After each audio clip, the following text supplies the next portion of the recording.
বিশ্বাস করা না করাটা আপনার ব্যাপার। ঘড়িতে সময় রাত 11:59। আমি রাসেল আছি সাথে, এবং আমার সাথে রয়েছেন মাসুম ভাই এবং আজকের অতিথিরা। আপনাদের সবাইকে স্বাগত জানাচ্ছি ভূত এফএমের বছরের প্রথম এপিসোডে। এবং লাস্ট ইয়ারে আমরা যে সমস্ত অতিথিরা এসেছিলেন তাদেরকে শুরুতেই ধন্যবাদ জানাতে চাই, এবং তাদের জন্যই একটা চমৎকার বছর আমরা পার করেছি, এবং আপনাদের কাছ থেকে মানে অসংখ্য দারুণ ঘটনা পেয়েছি। সেই সাথে আপনাদের ফিডব্যাক আমাদের অনেক কাজে লেগেছে, এবং আপনারা ফেসবুকে যে ফিডব্যাকগুলো দেন সেই ফিডব্যাক অনুযায়ী আমরা আশা করি আরও সামনে এগিয়ে যেতে পারবো, এবং এই বছরে আরো ভালো করার প্রত্যাশা যদি আপনারা সাথে থাকেন, এবং আপনারা সাথে থাকবেন সেই বিশ্বাস নিয়েই প্রতি শুক্রবার রাত 11:59 এখানে হাজির হয়ে যায়। এবং গত বছরের যে সমস্ত গেস্টরা এখানে এসেছিলেন তাদেরকে নিয়ে ইমেইলে তো আপনারা লেখেন। আমি গত বছরে মনে হয় সবচেয়ে কম কমপ্লেন পেয়েছি যে তার মানে আপনাদের পছন্দ হয়েছে। সুতরাং আপনাদের সবাইকে প্রথমেই যেটা করতে চাই সেটা হচ্ছে ইংরেজি নববর্ষের শুভেচ্ছা জানাতে চাই, হ্যাপি নিউ ইয়ার, এবং প্রতিটা দিন অনেক অনেক সুন্দর কাটুক আপনার জীবনের, এবং প্রতিটা দিন আপনার নতুন যে বছর সেই বছর আপনার প্রতিটা দিনেই নতুন নতুন সম্ভাবনা নিয়ে আসুক, এবং আপনি সামনের দিকে এগিয়ে যান আরো বেশি। আর আপনার ব্যস্ত সময়ে আপনার প্রতিটি চলার পথে, এবং আপনি যখন একটু অন্যরকম কিছু ইচ্ছে করে তখন চলে আসতে পারেন ভূত এফএমে, যোগ দিতে পারেন আমাদের সাথে, এবং ভয় মিশ্রিত আনন্দ উপভোগ করতে পারেন আমাদের সাথে। তো যাই হোক, আজকে প্ল্যান ছিল আসলে অনেকের ঘটনা শোনানোর, সেইটা সুযোগ কোনো কারণে হয়তো হচ্ছে না, বাট আজকে যিনি আছেন তিনি ইজ ভেরি স্পেশাল, অ্যান্ড আপনারা সবাই চেনেন তাকে। অ্যান্ড আপনাদের প্রচুর ইমেইল পেয়েছি তিনজন মানুষকে আনার ব্যাপারে। একটা হচ্ছে ডক্টর আলিফ, একটা হচ্ছেন আফনান ভাই, এবং আরেকটা হচ্ছেন বাবু ভাই। তো আমরা আজকে আফনান ভাইকে পেয়ে গেছি, এবং আফনান ভাই আমাদের সঙ্গে আছেন। তিনি কিছুক্ষণের মধ্যেই আপনাদের সাথে যোগ দিবেন, এবং তার দুটো ঘটনা তিনি শেয়ার করবেন। তার মধ্যে একটি ঘটনা তো একেবারেই গ্রামের ঘটনা, আর প্রথম ঘটনাটা শুনে আমি এত আজব ঘটনা আমি আসলে এর আগে কখনো শুনেছি বলে আমার মনে পড়ে না, বা বহুদিন শুনিনি বলে আমার মনে হয়। তো দুটো ঘটনায় আপনারা অনেক উপভোগ করবেন সেটা আশা করব, এবং সেই সাথে আমাদের বেশ কিছু অডিও ক্লিপ জমে আছে, যে অডিও ক্লিপগুলো আমরা আজকে প্লে করতে চাই। আমি শুরুতেই জানিয়ে দিই যে কিভাবে আমাদের সাথে কমিউনিকেট করবেন। যদি আমাদেরকে লিখে পাঠাতে চান তাহলে আমাদের অ্যাড্রেস হচ্ছে bhutfm@radiofurti.fm। স্পেলিংটি বলে দিচ্ছি, BHWTFM@radiofurti.fm। আপনার নাম, ঠিকানা এবং ফোন নাম্বার সহ আপনার জীবনে ঘটে যাওয়া সেরা ঘটনা লিখে পাঠিয়ে দিন আমাদের কাছে। ঘটনার শুরুতে অবশ্যই উল্লেখ করুন যে এই ঘটনাটি আপনি স্টুডিওতে এসে শেয়ার করতে চান, নাকি আপনি চান আপনার ঘটনা আমরা পড়ে শোনাই। যারা দেশের বাইরে রয়েছেন তাদেরকে বলবো যে আপনারা অডিও ক্লিপ পাঠাতে পারেন, লিখেও পাঠাতে পারেন ঘটনাটি, যেটা আপনাদের ইচ্ছা। যদি আপনারা বলতে বেশি স্বাচ্ছন্দ্য বোধ করেন তাহলে বলবো যে আপনারা অডিও ক্লিপ পাঠাবেন, আর যদি আপনারা লিখতে বেশি স্বাচ্ছন্দ্য বোধ করেন তাহলে লিখেই পাঠাবেন ঘটনা। আমাদের দুটো পেজ রয়েছে, www.facebook.com/radiofurti and www.facebook.com/bhutfm.russell। এই দুটো পেজে গিয়ে আপনি চাইলে আমাদের পোস্টের নিচে লাইক দিতে পারেন, কমেন্ট করতে পারেন, শেয়ার করতে পারেন, আরো বেশি মানুষকে জানিয়ে দিতে পারেন আমাদের আজকের এই ভূত এফএম সম্পর্কে। তো যাই হোক, আমরা চলে যাব ঘটনায়, এবং আমাদের প্রথম ঘটনাটি যথারীতি একটা ইমেইল দিয়ে শুরু করতে চাই, এবং আশা করছি যে এই ইমেইলটি আপনাদের ভালো লাগবে। তো যেভাবে লিখেছেন আমি সেভাবেই পড়ার চেষ্টা করছি। আমি কনফার্ম হয়ে নিয়েছিলাম, আমি আরো একবার ইমেইল করেছি যে এই ঘটনাটি কতটুকু সত্য সেটা জানানোর জন্য। তো আমরা এরকম যাচাই বাছাই করেই নেই প্রতিটি ঘটনা। তারপরে ওই যে শুরুতেই বললাম যে বিশ্বাস করা বা না করা কমপ্লিটলি আপনার ব্যাপার। যেভাবে লিখেছেন সেভাবেই পড়ছি। রাসেল ভাই, আসসালামু আলাইকুম। আমি নাম প্রকাশ করতে ইচ্ছুক না। আমি রাব্বি, বাসা ঢাকার মগবাজারে। আমার ফোন নাম্বার, তারপরে তিনি ফোন নাম্বার দিয়েছেন। স্টুডিওতে এসে এক্সপিরিয়েন্স শেয়ার করার মতো সময় হবে না আমার, তাই অনুরোধ করছি ঘটনাটি পড়ে শোনানোর জন্য। আমার ঘটনাটি যদি ভালো লাগে পড়ে শোনাবেন। জেলা বরিশাল, বাকেরগঞ্জ থানাধীন কবাই ইউনিয়নের একটি গ্রাম শিয়ালখুড়ি। এই গ্রামের হাই স্কুলের আশপাশেই একটা বড় গোষ্ঠী বা বাড়ি আছে। এরা আমার আত্মীয় হয় সম্পর্কে। তো আমার এক আত্মীয় বরিশালেই ছিলেন, এবং আমরাও বরিশালেই ছিলাম। আমার এক আত্মীয় যেহেতু বরিশালে আছি, তিনি মারা যান কোনো কারণবশত, এবং যেহেতু বরিশালে আছি তার লাশ মানে মানে সে হচ্ছে আত্মীয় হচ্ছে চাচা বা মামা, এরকম চাচা প্লাস মামা এরকম ব্র্যাকেটে লেখা, আজ থেকে 3-4 বছর আগে মারা যান। তখন কোনো কারণবশত আমি এবং আমার মা বরিশালেই ছিলাম। যেহেতু বরিশালেই আছি, তার লাশ না দেখতে গেলেই নয়। সামাজিকতা রক্ষার্থে আমি আর আমার মা সে বাড়িতে গিয়ে উপস্থিত হই। আমরা ছেলে ও পুরুষ মানুষ সবাই বাড়ির ভেতরের উঠোনেই বসেছিলাম, আর বাড়ির ভেতরে সব মহিলারা অবস্থান করছিল। তার লাশ বাড়ির বাইরে এনে উঠোনের এক কোণায় গোসল করানো হচ্ছে, খাটিয়া তৈরি হচ্ছে, কিন্তু তার পাশে আরো একটা খাটিয়া করা হচ্ছিল। আমি কিছুই বুঝছিলাম না। আর আমাদের বরিশালে খুব বেশি একটা যাওয়া হয় না বলেই সেখানকার কাউকে তেমন ভাবে চিনি না, যদিও রক্তের আত্মীয়। এসব দেখে জিজ্ঞাসাও করতে পারিনি। কে কিভাবে ভেবে বসে কে জানে। পরক্ষণেই ভেবেছিলাম কোনো মহিলাও মারা গিয়েছে হয়তো, যার জন্য লাশ বাইরে আননি, বাড়ির ভেতরেই লাশ রেখেছে। গ্রামের লোকজন আর আবার হাদিসের নিয়ম অনুযায়ী কাজ করে থাকে। পুরুষের লাশ তারপর তার স্ত্রী দেখে না, আবার স্ত্রী জাতির লাশ সব পুরুষ দেখতে পায় না। আমি সেই ভাবনা মাথায় নিয়েই বসেছিলাম, আর এটা ভাবাই স্বাভাবিক ছিল। এরপর লাশ প্রস্তুত হয়ে গেলে জোহরের আজান আমরা শুনতে পাই। সবাই নামাজ পড়ে এসে জানাজা পড়ার প্রস্তুতি নিচ্ছিল। আমি তখন নোটিস করি যে সেখানে মাত্র একটা লাশের জানাজার প্রস্তুতি চলছে, অন্য খাটিয়া কাফনের ওপর সেটার কি হলো মনে খটকা নিয়ে দাঁড়িয়েছিলাম। আমি জানাজা না পড়ে অন্য খাটিয়ার কাছে যাই, গিয়ে পর্যবেক্ষণ করতে থাকি। সবকিছুই সে বেশ স্বাভাবিক ছিল। ওইদিকে জানাজাও শেষ। জানাজা শেষে একটি মাত্র লাশের খাটিয়া নিয়ে সবার সাথে কবরস্থান পর্যন্ত যাই। গিয়ে দেখি কবরস্থানে পাশাপাশি দুটো কবর খোঁড়া। সেটা দেখে আমার কৌতূহলের মাত্রা তীব্র থেকে তীব্রতর হতে থাকে। কোনোভাবেই আমার মনের খুঁতখুঁতে ভাব দূর হচ্ছিল না। কৌতূহল আমাকে অনেকটাই অন্যমনস্ক করে দিয়েছে। কবর দেয়া হচ্ছিল তখন আমি শূন্য দৃষ্টিতে একটা কথাই ভেবে যাচ্ছিলাম, ওই খাটিয়াটা কিসের? ওইখানে কাফনের কাপড় রাখা, আগরবাতি এনে রেখেছে, খাটিয়াটাও ধুয়ে মুছে পরিষ্কার করে রাখা, কিন্তু কেন? এদিকে কবর খোঁড়া হয়েছে দুটো, অথচ লাশ এসেছে একটি। তবে বাকি খাটিয়া, কাফন, কবর এসব কিসের জন্য? আর কেই বা এমন মারা গেল যার কথা জানলাম ও শুনলাম না মাত্র? লাশের দাফনের কাজ শেষ। সবাই মোনাজাত শেষে কবরস্থান থেকে বাড়ির উদ্দেশ্যে হেঁটে যাচ্ছিল, আর আমি ফিরে ফিরে কবরটাই দেখছিলাম। এত সবকিছু দেখে না বুঝে একটা লোককে জিজ্ঞাসাই করে ফেলি, ভাই এসবের কারণ কি? সে আমাকে বলে, আজকেই জানতে পারবেন, এখন জিকির করতে করতে বাড়ি চলুন আগে। বাসায় এসেছি 1 থেকে 1.5 ঘন্টা হয়েছে।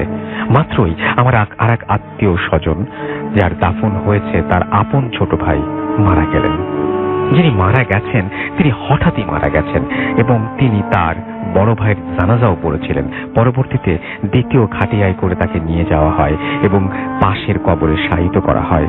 অগ্রিম খাটিয়া তৈরি, কবর খুঁড়ে রাখার আসল কাহিনী জানতে পারি আমার আম্মু ও এক ভাইয়ার কাছে। আমার আম্মু আগে জানতো না এসব, সেদিন ওই বাড়িতে গিয়ে জেনেছে, আর ভাইয়া আগে থেকেই সব জানতো। মূল ঘটনা হচ্ছে, এই বাড়িতে একটা রেওয়াজ আছে, এই বাড়িতে যদি কেউ মারা যায় তবে তার দাফন করে আসার পরপরই কিংবা ওই দিনই আরো 1 বা 2 জনের মৃত্যু হবেই। এজন্য কেউ মারা গেলে অন্য একটা লাশ দাফনের সকল ব্যবস্থা করা হয়ে থাকে।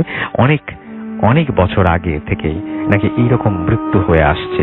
মারা গেলে 2-3 জন একদিনেই মারা যাবে। এর কারণ কি সেটা আমি জানতে পারিনি। হয়তো সামনের কোনো একটা সময়ে আবার শুনতে পারবো কে কে মৃত্যুবরণ করেছে। ঘটনাটি আমার আত্মীয়ের বাড়ির ঘটনা। আমি জায়গার নাম উল্লেখ করে দিয়েছি, খোঁজ নিয়ে দেখতে পারেন। ভালো থাকবেন। ঘটনাটি যদি ভালো লেগে থাকে পড়ে শোনাবেন। তো এই ছিল ঘটনা, খুবই অদ্ভুত। আমারও ভাবতে খুব সময় লেগেছে যে একটি বাসা থেকে যখন কেউ চলে যান তখন আরো একজনকে, মানে সবাইকে, আত্মীয় স্বজন সবাইকেই মনে মনে প্রস্তুতি নিতে হয়, হয়তো আমারও যাওয়ার সময় চলে এসেছে। ও মারা গেলেন, মানে একজন মারা গেলেন, সুতরাং যে কেউ, পরিবারের যে কেউ বিনা কারণে মারা যাবেন, এই রেওয়াজ নাকি বহুদিন থেকে চলে আসছে। কি অদ্ভুত ব্যাপার না? খুবই অদ্ভুত। আপনি চিন্তা করুন যে আপনার পরিবারে যদি এরকম ঘটনা ঘটে। মৃত্যু এমন একটা জিনিস যেটা অনিবার্য, যেটা সবাইকে জানি, আমরা সবাই জানি যে আমরা মারা যাব, কিন্তু আমরা কেউ এটা একসেপ্ট করতে পারি না। আমরা ভাবতে পারি না যে আমি এখন মারা যাব। এটা কেউ ভাবতে পারেন না, এটা ভাবতে চান না কেউ, রাইট? তো এটা নিয়ে আসলে মানে এটা হচ্ছে সবচেয়ে ধ্রুব সত্য যে আমরা সবাই একদিন মারা যাব। কিন্তু এইভাবে একজন মারা গেলে আরেকজন মারা যান, এই ব্যাপারটা আমার কাছে খুবই অদ্ভুত লেগেছে। আমি বিশ্বাস করি আপনাদের কাছেও এরকম অদ্ভুত সব ঘটনার সম্ভার রয়েছে। যদি সময় পান, যদি লিখে পাঠাতে চান, তাহলে আরো একবার জানিয়ে দিই আমাদের ইমেল অ্যাড্রেস। আমাদের ইমেল অ্যাড্রেস হচ্ছে bhutfm@radiofurti.fm, which is bhwtfm@radiofurti.fm। আপনার নাম, ঠিকানা এবং ফোন নাম্বার সহ আপনার জীবনে ঘটে যাওয়া বা আপনার জানা সেরা ঘটনা লিখে পাঠিয়ে দিন আমাদের কাছে। ঘটনার শুরুতে অবশ্যই উল্লেখ করুন যে ঘটনাটি আপনি স্টুডিওতে এসে শেয়ার করতে চান, নাকি আপনি চান আপনার ঘটনা আমরা পড়ে শোনাই। যারা দেশের বাইরে রয়েছেন তারা সরাসরি অডিও ক্লিপ পাঠিয়ে দিতে পারেন আমাদের কাছে, বা লিখেও পাঠাতে পারেন ঘটনাটি। চলে যাচ্ছি আমাদের প্রথম অতিথি আফনান ভাইয়ের কাছে। আফনান ভাই, হ্যাপি নিউ ইয়ার অ্যান্ড আজকে স্টুডিওতে সময় করে আসার জন্য আপনাকে অনেক অনেক অনেক অনেক ধন্যবাদ। হ্যাপি নিউ ইয়ার রাসেল ভাই। সেই সাথে রেডিও ফুর্তির সকল লিসেনারদেরকে জানাচ্ছি ইংরেজি নববর্ষের শুভেচ্ছা, হ্যাপি নিউ ইয়ার। এবং আমি শুরুতে একটু বলতেই চাই যে আপনি অনেক দূর থেকে আসেন, এখন ঢাকায় থাকা সচরাচর আপনার হয় না। আপনি দূর থেকে আসেন এবং অনেক কষ্ট করে আপনাকে আসতে হয়, অনেক কষ্ট করে আপনাকে ফিরতে হয়। তারপরেও এটা ভালোবাসা ছাড়া আসলে সম্ভব না। আপনি যে আসেন, এজন্য আপনাকে আসলেই অনেক অনেক ধন্যবাদ জানাচ্ছি, এবং সকলের পক্ষ থেকে, সকলের অনুমতি না নিয়েই আমি আপনাকে ধন্যবাদ জানাচ্ছি। সত্যি কথা বলতে রাসেল ভাই, আসলে মানে লিসেনারদের ভালোবাসার কারণেই আসা। ওনাদের যদি ভালোবাসা না থাকতো আসলে এত দূর থেকে কষ্ট করে হয়তো আসা হতো না। এই জন্য আমি সকল কৃতজ্ঞতা জানাতে চাই মহান আল্লাহ রাব্বুল আলামিনের উপর, এবং সেই সাথে সকল লিসেনারদের প্রতি, যাদের ভালোবাসাই আসলে আমাদেরকে এখানে নিয়ে আসে। এর জন্য আসলে কষ্ট ওরকম কিছুই মনে হয় না। আর সেই সাথে নববর্ষের শুভেচ্ছা জানাতে চাই আমাদের রাজবাড়ী ভৌত টিমের সকল সদস্য এবং আমার স্টুডেন্ট যারা শুনছে, এবং মানে আমার যত বন্ধু বান্ধব, তাদের সকলের সহযোগিতা, এবং ওরা সবাই আমাকে ঘটনা সংগ্রহ করে দেয়। তা না হলে আমার আসলে একার কোনো কৃতিত্ব নাই, এদের সকলের সহযোগিতাই আমি আসলে বলতে পারি। তো যাই হোক রাসেল ভাই, আজকে ফার্স্ট যে ঘটনাটা আমি শেয়ার করব, আজকে দুটো ঘটনা আমি নিয়ে আসছি। যে দুটো ঘটনাই আমি রাজবাড়ির ঘটনা বলবো, আমার যে জেলা রাজবাড়ি। তো ফার্স্ট যে ঘটনাটি আমি এখন শেয়ার করব, ঘটনাটির সময় ছিল 1992 সাল। এই ঘটনাটি যার সঙ্গে ঘটেছিল উনি সঙ্গত কারণে ওনার নামটি বলতে নিষেধ করেছেন, এই কারণে ওনার নামটি আমি বলছি না, অন্য সব কিছু আমি বলছি। উনি ওনার এখনো রাজবাড়ী সদর যে উপজেলা, রাজবাড়ী সদর যে শহরের একদম মানে প্রাণকেন্দ্রে যে বাজারটা রয়েছে, বাজারে ওনার গ্রোসারি শপ রয়েছে, যেটাকে আমরা মুদিখানার দোকান বলি। ওনার বাড়িটা হচ্ছে রাজবাড়ী জেলা থেকে একটু ভিতরে 1.5 থেকে 2 কিলোমিটার ভিতরে লক্ষ্মীকুল গ্রামে। তো উনি যে কাজটা করতেন সেটা হচ্ছে যে প্রায় রাত 9টার দিকেই দোকান বন্ধ করতেন, এবং সবকিছু গুছিয়ে নিতে নিতে এবং বাড়িতে পৌঁছতে পৌঁছতে ওনার রাত 10টার একটু বেশি বেঁচে যেত। ওনার দোকানের যত কর্মচারী ছিলেন তাদের সকলের বাড়ি ছিল লক্ষ্মীকুল গ্রামে। যে কাজটা করতো সেটা হচ্ছে যে উনি এবং ওনার কর্মচারী একসাথে বের হতো, এবং কয়েকজন কর্মচারী বাড়িতে চলে যেত, এবং 1-2 জন কর্মচারী ওনাকে ওনার বাড়ি পর্যন্ত এগিয়ে দিয়ে তারা আবার তাদের বাড়িতে চলে যেত। এটা ছিল একদম দৈনন্দিন ঘটনা। আচ্ছা, ঘটনাটির সময়, এই ঘটনাটির সময় ছিল বৈশাখ মাস, যখন কালবৈশাখী ঝড়ের সময়।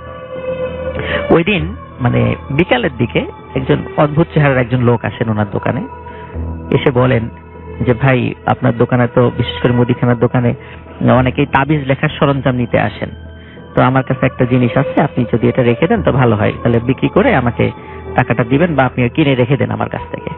তো আসলে রাসেল ভাই অনেক সময় যারা তাবিজ লেখেন আর কি, যারা এই প্রফেশনের সাথে জড়িত আছেন বা এই বিষয়ে যারা পারদর্শী, ওনাদের লেখার জন্য বিভিন্ন ধরনের জিনিস, যেমন পাতলা কাগজ, জাফরান কালি, তারপরে আপনার শুকনো চামড়া, এই জিনিসগুলো লাগে আর কি বিভিন্ন ধরনের কাজের জন্য। তো উনি যে খেয়াল করলেন যে লোকটি আসছে উনি শুকনো চামড়া নিয়ে আসছিল। যখন জিজ্ঞেস করলেন যে এটা কিসের চামড়া, তখন উনি বললেন এটা হচ্ছে ছাগলের শুকনো চামড়া। কিন্তু রাসেল ভাই দোকানদার লোকটি চামড়াটি হাতে নিয়ে উনি দেখেন চামড়াটি খুবই মসৃণ এবং খুব সুন্দর, মনেই হচ্ছিল না এটা ছাগলের চামড়া হতে পারে। তারপরেও যেহেতু অনেক সুন্দর, মানে ওনারও পছন্দ হয়ে গেল। উনি বললেন আচ্ছা ঠিক আছে, তো এই যেহেতু এই চামড়ার ক্রেতা খুব কম পাওয়া যায়, আপনি রেখে যান, বিক্রি হলে আপনি পরে 1 সপ্তাহ পরে আসবেন, আপনাকে যদি বিক্রি হয় আমি টাকা দিয়ে দেবো। তখন উনি এক কথায় রাজি হয়ে গেলেন, উনি আর কোনো আর্গুমেন্টেই গেলেন না। এতে উনি অবাক হলেন, কি ব্যাপার, আমি বলে দিলাম সাথে সাথে রাজি হয়ে গেল। তো যাই হোক রাসেল ভাই, ওই দিন বিকালে প্রচন্ড ঝড় হয়েছিল রাজবাড়ী শহরে, যেহেতু বৈশাখ মাসের সময় ছিল। আমরা জানি কাল বৈশাখীর ঝড়টা সাধারণত বিকাল বা সন্ধ্যার দিকে একটু বেশি হয় আর কি। বৈশাখ মাসের ওই ঝড়ের কারণে রাজবাড়ী জেলার বিদ্যুতের খুঁটিগুলো বেশ অনেক জায়গায় ভেঙে পড়ে। তখন আমাদের রাজবাড়ী জেলার যেই এটার লাইনটা ছিল সেটা ফরিদপুরের সাথে সংযুক্ত ছিল। ফরিদপুরের ওই কয়েকটা লাইন ছিঁড়ে পড়ার কারণে রাজবাড়ী জেলার বিদ্যুৎ টোটাল জেলায় বিদ্যুৎ বিচ্ছিন্ন হয়ে যায়। আচ্ছা। তো যারা এখন রাতের বেলা ওনারা যথারীতি মানে দৈনন্দিন যেভাবে যান আর কি, ঠিক সেভাবেই গুড়ি গুড়ি বৃষ্টি পড়ছিল, আকাশে বিদ্যুৎ চমকাচ্ছিল, ওটার মধ্য দিয়ে ওনারা কর্মচারী সহ উনি বাড়ির দিকে পা বাড়ান। রাসেল ভাই যেহেতু বৃষ্টি হচ্ছিল, অন্যান্য কর্মচারীদেরকে উনি বললেন তোমাদের কষ্ট করে আর আমাকে বাড়ি পর্যন্ত এগিয়ে দিতে হবে না, তোমরা বৃষ্টির মধ্যে আর আমার বাসা পর্যন্ত আসার দরকার নাই, তোমাদের ফিরে যেতে আবার কষ্ট হবে, তোমরা বাড়ি চলে যাও। আচ্ছা। তখন উনি ওনার কর্মচারীদেরকে বাড়িতে পাঠিয়ে দিয়ে উনি নিজেই মানে ওনার বাড়ির দিকে হাঁটা শুরু করলেন। ওনার বাড়ির এরিয়াটা ছিল একটু বড় এলাকা নিয়ে, বড় জায়গা নিয়ে, যেহেতু ওনার অবস্থা ভালো ছিল, বাড়ির চারপাশে বড় একটা পুকুর ছিল বাড়ির পাশে। আর রাসেল ভাই ওনার বাড়িটা যেহেতু লক্ষ্মীকুল গ্রামে ছিল, লক্ষ্মীকুল গ্রামে বেশ পুরাতন, বিশেষ করে রাজবাড়ী জেলা যে রাজার নামে হয়েছে, রাজা সূর্য কুমারের নামে, তো ওনার একটা অনেক পুরাতন রাজবাড়ি একসময় ওখানে ছিল এবং এখনো বড় বড় কয়েকটা পুকুর আছে। সেই পুকুর নিয়েও অনেক কাহিনী প্রচলিত আছে, অন্য কোনো সময় হয়তো বা সেগুলো আমি শেয়ার করবো। রাসেল ভাই ওই পুকুরগুলো পার হয়ে ওনাদের বাড়ি আরো ভেতরে যেতে হয় আর কি। তো উনি যখন যাচ্ছিলেন ওনার হাতে কিন্তু টর্চ ছিল, ওই সময় যে 5 ব্যাটারির টর্চ যেটা আমরা বলি অনেক সময়, ওই সময় এখনকার মতো তো চার্জার মানে টর্চ ওই সময় ছিল না। তো উনি ওনার বাড়ির দিকে যখন যাচ্ছিলেন, তো যেহেতু বৃষ্টি হয়েছে, তখন উনি ওনার বাসার কাছাকাছি যখন এসেছেন, বাড়ির আগেই ওনার পুকুরটা পড়ে, তখন উনি খেয়াল করলেন যে পুকুর থেকে মাছ উঠে এসেছে। আমরা কিন্তু রাসেল ভাই যে বৃষ্টির সময় দেখি যে শোল মাছ, টাকি মাছ, কই মাছ, এগুলো অনেক সময় পানির স্রোতের সাথে উঠে আসে, ডাঙায় উঠে আসে আর কি। এটা আমি ছোটবেলায় আমি এগুলো ধরেছি, খুব মজা পেতাম আর কি। তো উনি রাতের বেলা এই দৃশ্যটা উনি দেখেন যে বেশ বড় আকৃতির, ওনার কাছে দেখে মনে হচ্ছিল শোল মাছ। উনি আবার কি করলেন, টর্চ লাইটটা জ্বালানোর চেষ্টা করেন। তো অদ্ভুত ব্যাপার রাসেল ভাই, ওনার টর্চ লাইটে ব্যাটারিগুলো ছিল, সবগুলো ব্যাটারি চার্জ ছিল, কিন্তু ওনার টর্চ লাইটটা কোনো একটা কারণে জ্বলছিল না, ওই মোমেন্টে জ্বলছিল না। তো উনি চিন্তা করলেন যে কি ব্যাপার, জ্বলছে না কেন, কোনো একটা সমস্যা হতেই পারে।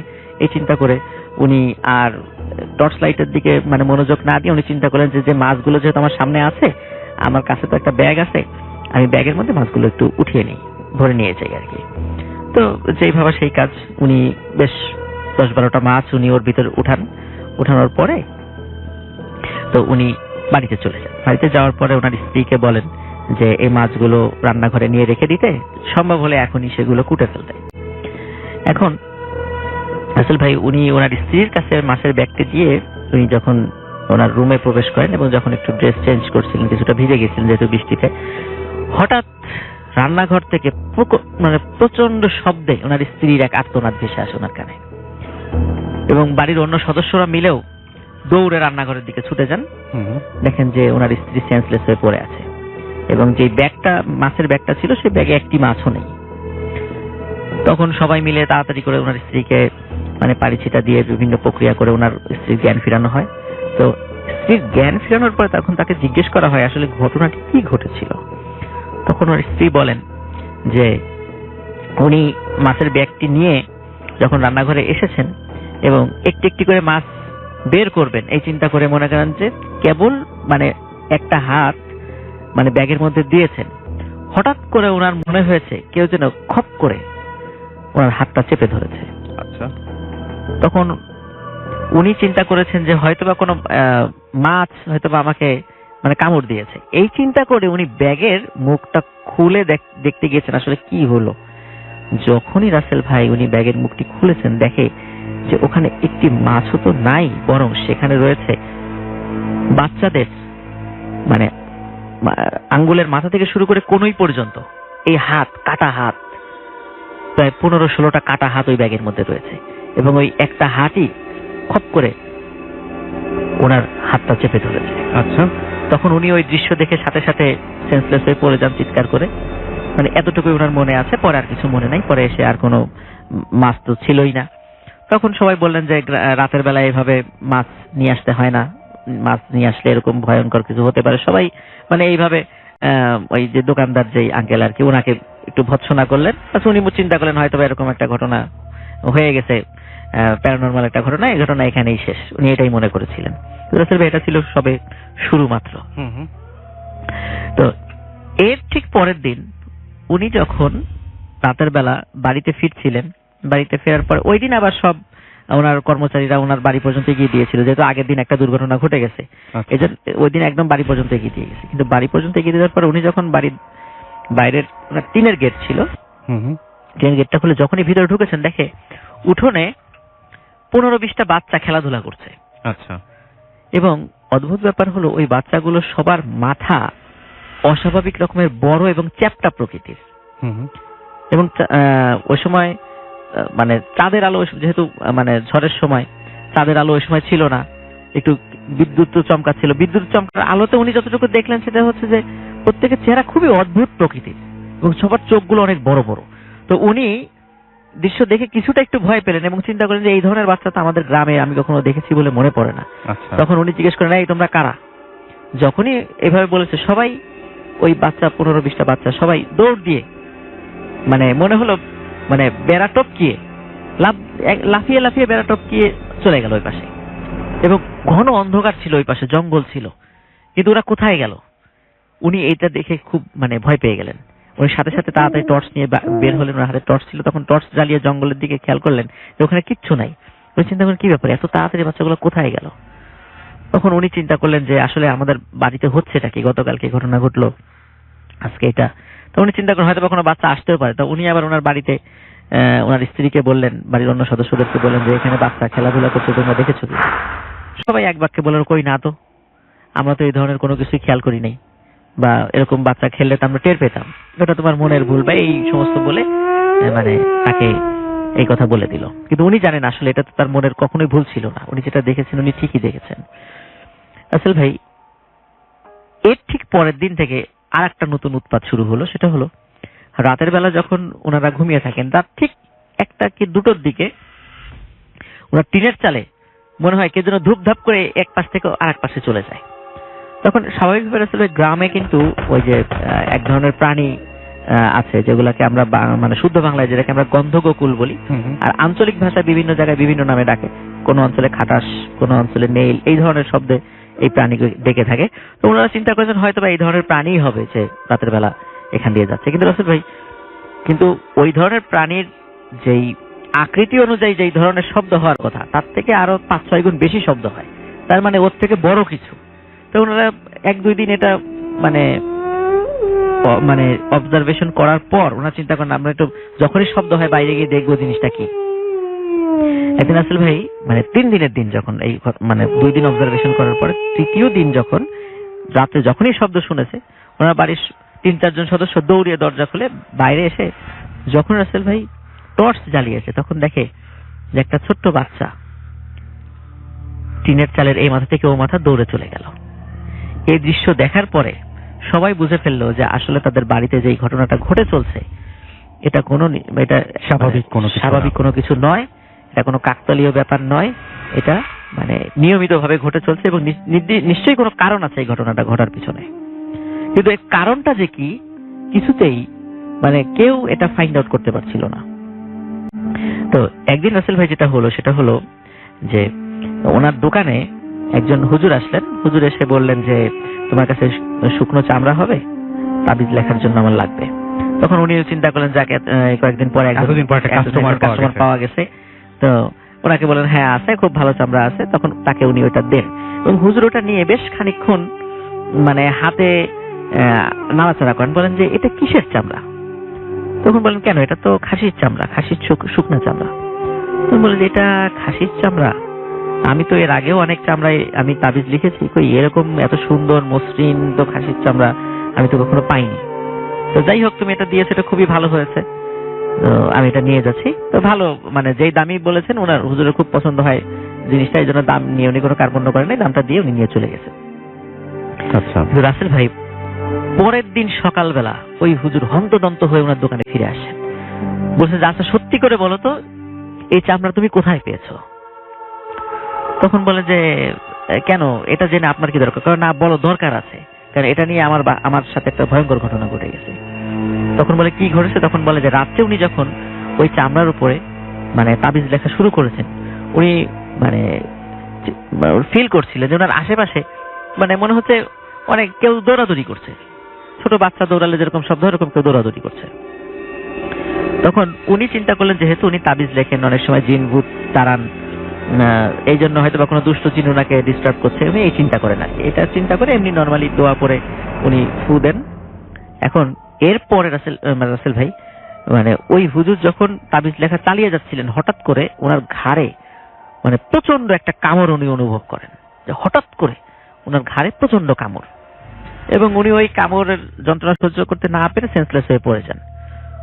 পরবর্তী সময় ওনার যখন ঘুম ভাঙে তখন ওনার ঘাড়ে ওই যখন দাগটা উনি আয়নায় দেখেন এবং পরিবারের অন্য সদস্যরা যখন দেখেন, তখন মনে হচ্ছিল ছোট বাচ্চা কামড় দিলে যেরকম দাগ হয়ে যায় ওই রকম ছোট দাঁতের কামড় সেগুলো। এবং এর কারণে উনি পরবর্তীতে হন্তদন্ত হয়ে ফিরে আসেন যে আমার কখনো এরকম ঘটনা ঘটে নাই, আজকে তোমার এই চামড়া লেখার সময় কেন এই ধরনের ঘটনা ঘটলো, সত্যি করে বলো চামড়া তুমি কোথায় পেয়েছো? তখন উনি বলেন যে সব খুলে বলেন যে এরকম একজন লোক আসছিল, উনি সেটা দিয়ে গেছেন, এর বাইরে আমি আর কোনো কিছু বলতে পারবো না, কিন্তু চামড়াটা রাখার পরে আমার ফ্যামিলিতেও এই ধরনের ঘটনা ঘটছিল।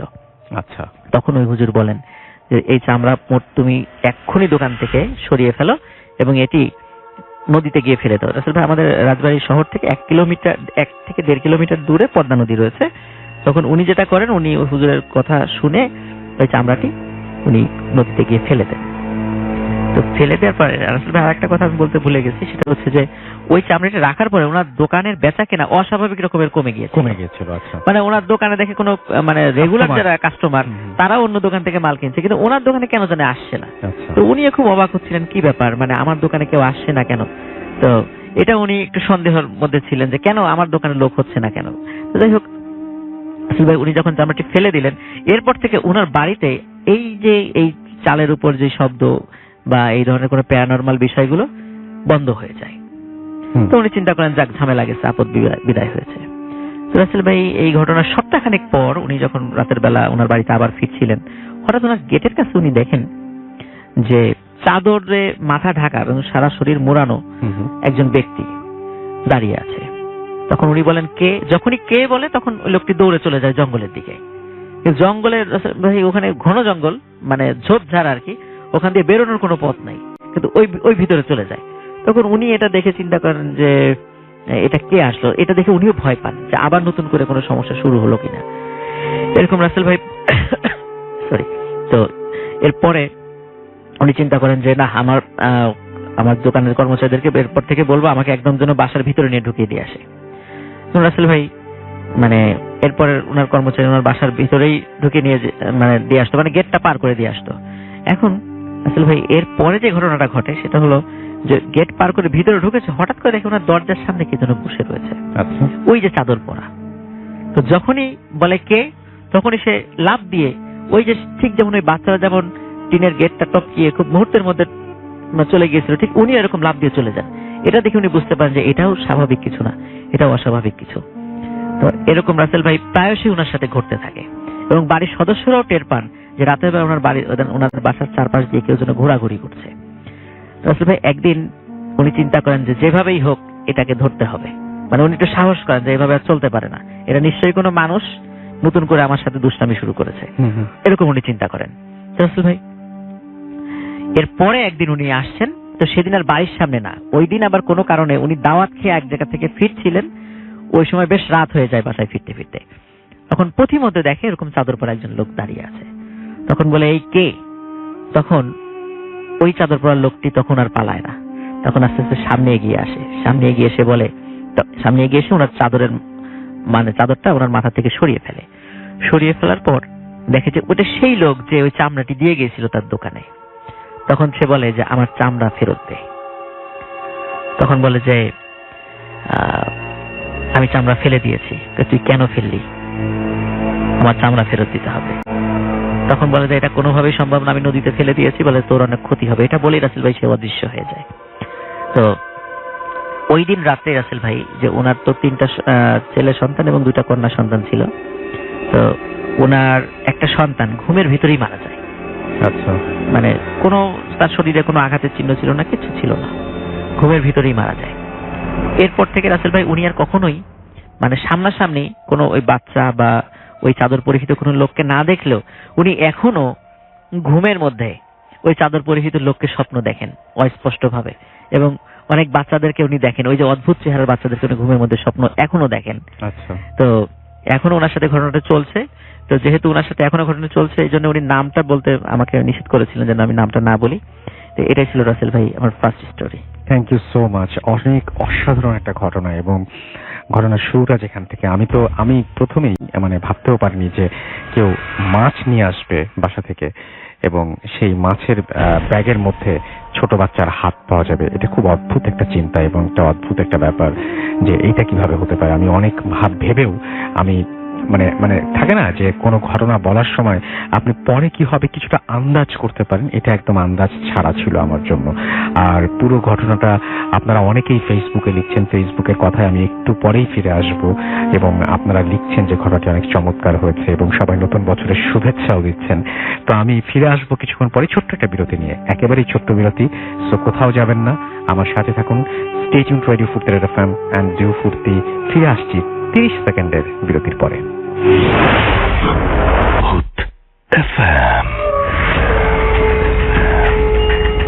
বিশ্বাস করা না করাটা আপনার ব্যাপার।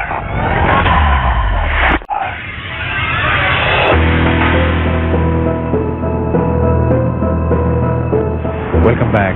ফিরে এলাম আবার আমি রাসেল এবং শুনছেন রেডিও ফুর্তি এফএম। চলছে ভূত এফএম। ঘড়িতে সময় রাত 12:34 এবং আমি একটু আগেও ইনবক্সে দেখলাম যে একজন আমাকে নক করছেন এবং তিনি লিখেছেন যে আমার কাছে ঘটনা আছে, চাইলে আমি আসতে পারি।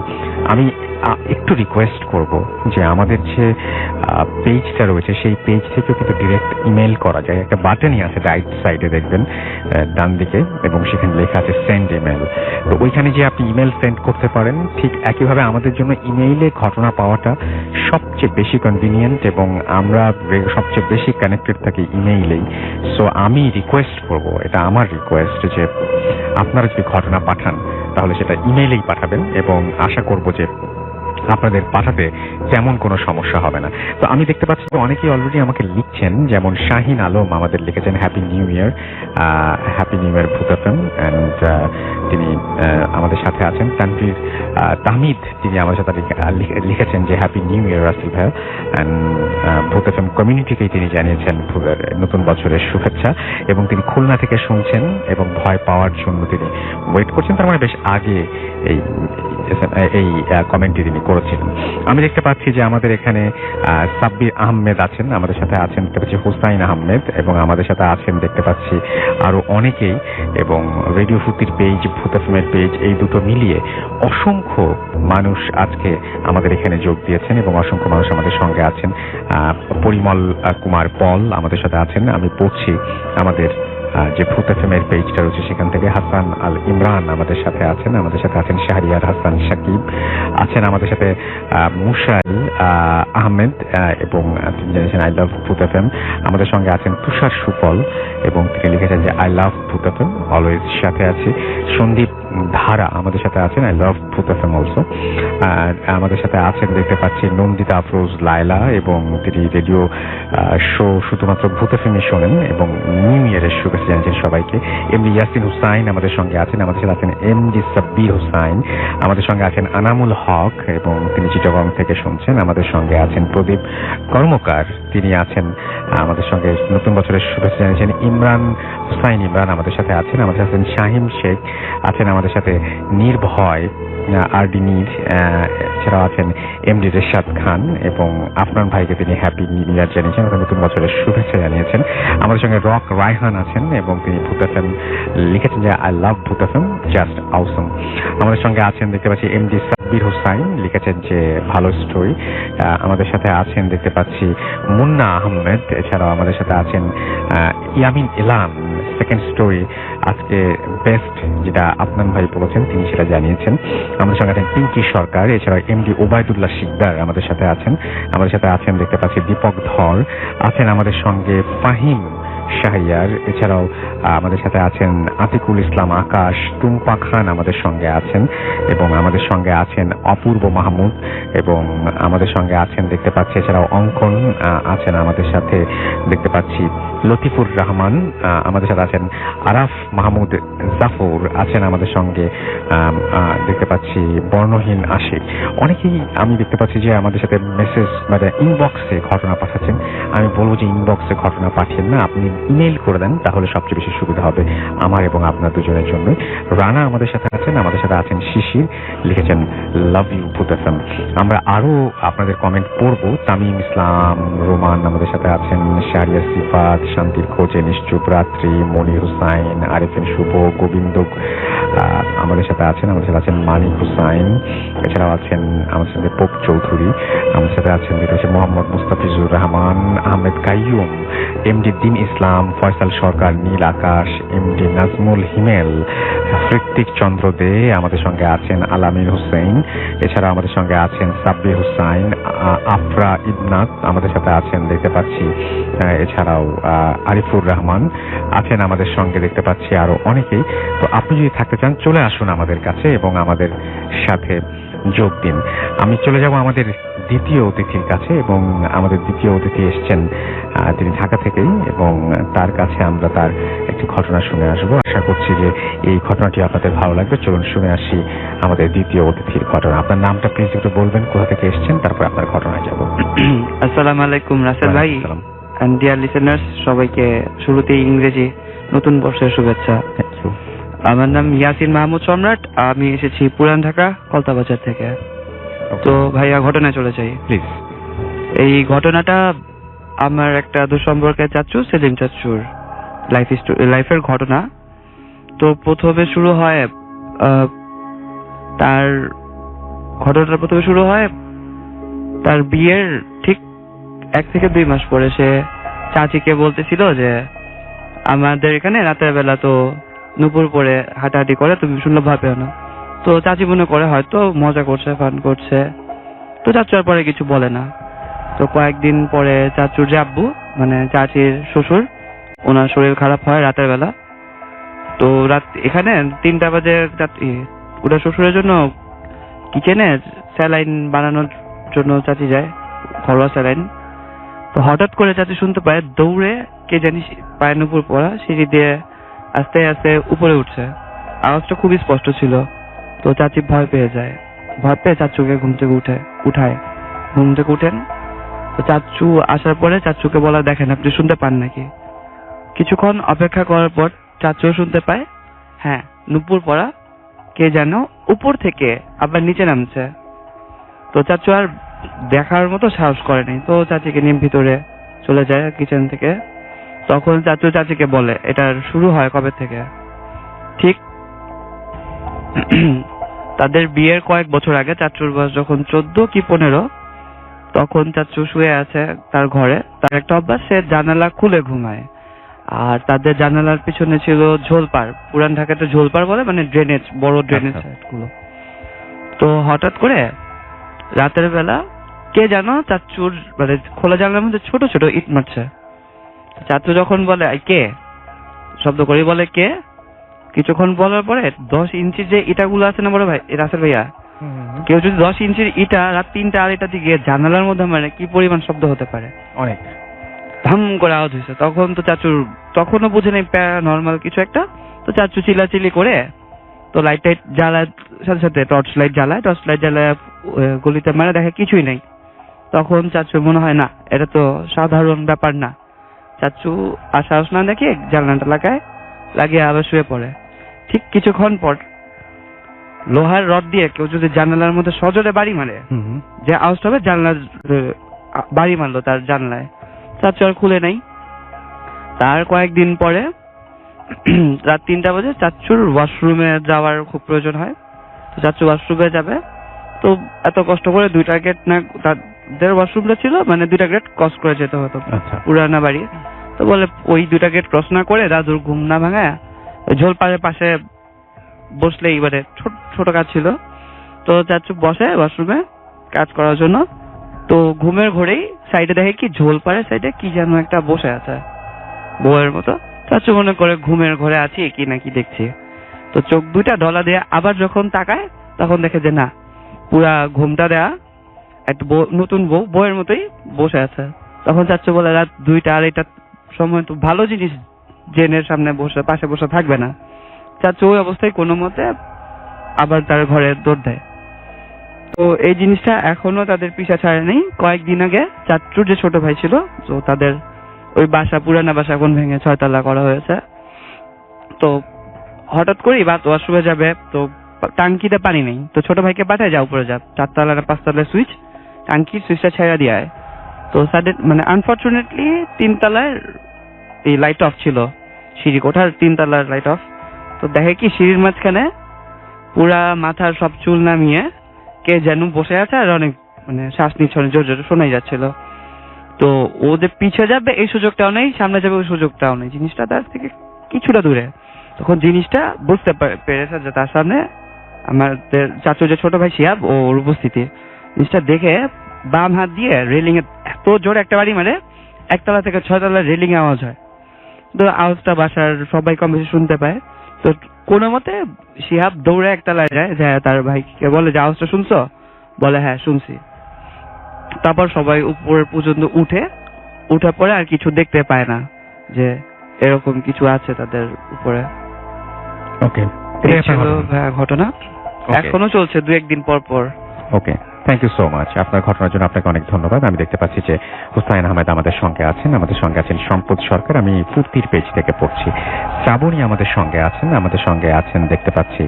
এছাড়াও ক্রেজি বয় এবং কমেন্ট পড়তে বলেছেন তিনি, এবং আমাদের সঙ্গে আছেন দেখতে পাচ্ছি রনি, যে সোহেল রানা আমাদের সঙ্গে আছেন এমডি শাহিন খান, এছাড়াও ট্যালেন্টেড তারিফ আমাদের সঙ্গে আছেন, এমডি মেহেদি হাসান সানি আমাদের সঙ্গে আছেন, ইফতেখার ফয়সাল সুজন আমাদের সাথে আছেন আবু কায়সার স্বপন আমাদের সাথে আছেন, আতিফ ইসলাম হৃদয় আমাদের সঙ্গে আছেন, এমডি ফরহাদ ইসলাম আমাদের সঙ্গে আছেন, এমডি মেহেদি হাসান সানি আমাদের সঙ্গে আছেন শাহিন খান, অর্ণব আহমেদ আমাদের সাথে আছেন দেখতে পাচ্ছি চয়ন ভৌমিক, এছাড়াও নাইম ইসলাম রাজ আমাদের সঙ্গে আছেন মোহাইমিনুল ইসলাম শাদ আমাদের সঙ্গে আছেন, আবু সুফিয়ান, ফরহান আহমেদ রুবেল আমাদের সঙ্গে আছেন দেখতে পাচ্ছি সাইফাত খান, এছাড়া আমাদের সঙ্গে আছেন দেখতে পাচ্ছি এমডি পলাশ আহমেদ, আছেন রাজু ইসলাম, আছেন আরিফ রতন, PS পাপ্পু সেন আমাদের সাথে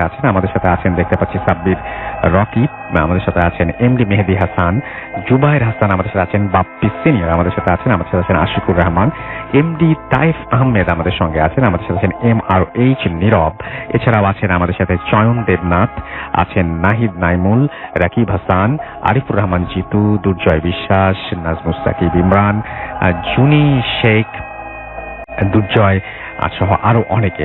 তো থ্যাংক ইউ ভেরি মাচ আমাদের সঙ্গে থাকার জন্য। আমি আরো একবার জানিয়ে দিই, আমাদের যে পেজ আছে সেই পেজ দুটো হচ্ছে www.facebook.com/viratfurti and www.facebook.com/bhutfm.russell। এছাড়াও আমাদের যে ইমেল অ্যাড্রেস আছে সেই ইমেল অ্যাড্রেসও আপনি আমাদের লিখে পাঠাতে পারেন আপনার ঘটনা। আমাদের ইমেল অ্যাড্রেস হচ্ছে bhutfm@radiofurti.fm, which is bhwtfm@radioforti.fm।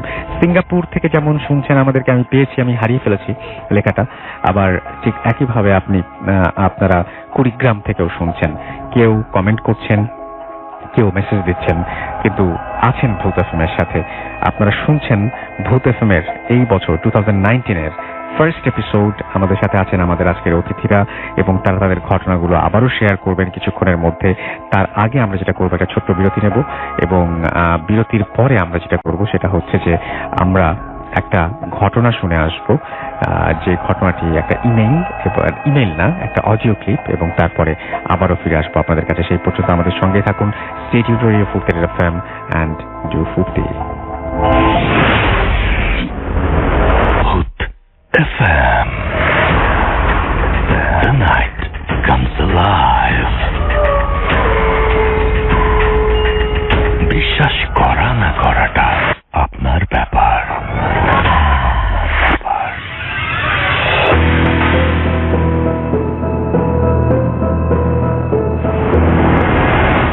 আসসালামু আলাইকুম রাসেল ভাই, তুমি আমার সালাম নেবেন। আশা করি আপনি ভালো আছেন। আমি লিটন খুলনা থেকে বলছি। আমি ইজিবেক চালাই। তো আমার সাথে ঘটনাটি গত বছর ঘটে। গত বছর ডিসেম্বরে প্রায় রাত 8টার দিকে আমি খুলনা আড়াইশোবের সামনে একটা চার দোকানে চা খাচ্ছি। তা হঠাৎ একটা লোক আমার সামনে আসলো, এসে বললো, ভাই এই গাড়িটা কার? আমি বললাম, ভাই এটা আমার। তা লোকটা আমাকে বললো, ভাই রিজার্ভ যাবেন? আমি বললাম, ভাই কোথায় যাবেন? তা লোকটা আমাকে বললো, ভাই আমরা যাবো ফকিরহাট, আপনি যাবেন? তো আমি বললাম, যাবো ভাই। আপনি আপনারা অ্যাম্বুলেন্স রেখে অটোতে যাবেন, কি ব্যাপার? তা লোকটা আমাকে বললো যে, ভাই আমাদের একটু টাকা পয়সার সমস্যা, এই জন্য আর কি আমরা ইজি বাইকে যাবো। তো লোকটা আমাকে আরো একটা কথা বললো যে, ভাই আমরা একটা মরা লাশ নিয়ে যাবো, তা আপনি কি যাবেন? তা আমি এবার কি মনে করে লোকটাকে বললাম, হ্যাঁ ভাই যাবো। তো লোকটা আমাকে জিজ্ঞেস করলো, ভাই আপনি কত ভাড়া, আপনার গাড়ি ভাড়া কত? তো আমি বললাম যে, ভাই 2000 টাকা লাগে। তো লোকটা আমাকে বললো, না ভাই এত টাকা আমাদের কাছে নাই, আর আমরা এত টাকা দিতে পারবো না। তো আমি বললাম যে, ভাই কত টাকা দিতে পারবেন আপনি? তো লোকটা আমাকে বললো যে, ভাই আমরা 1000 টাকা হলে দিতে পারবো।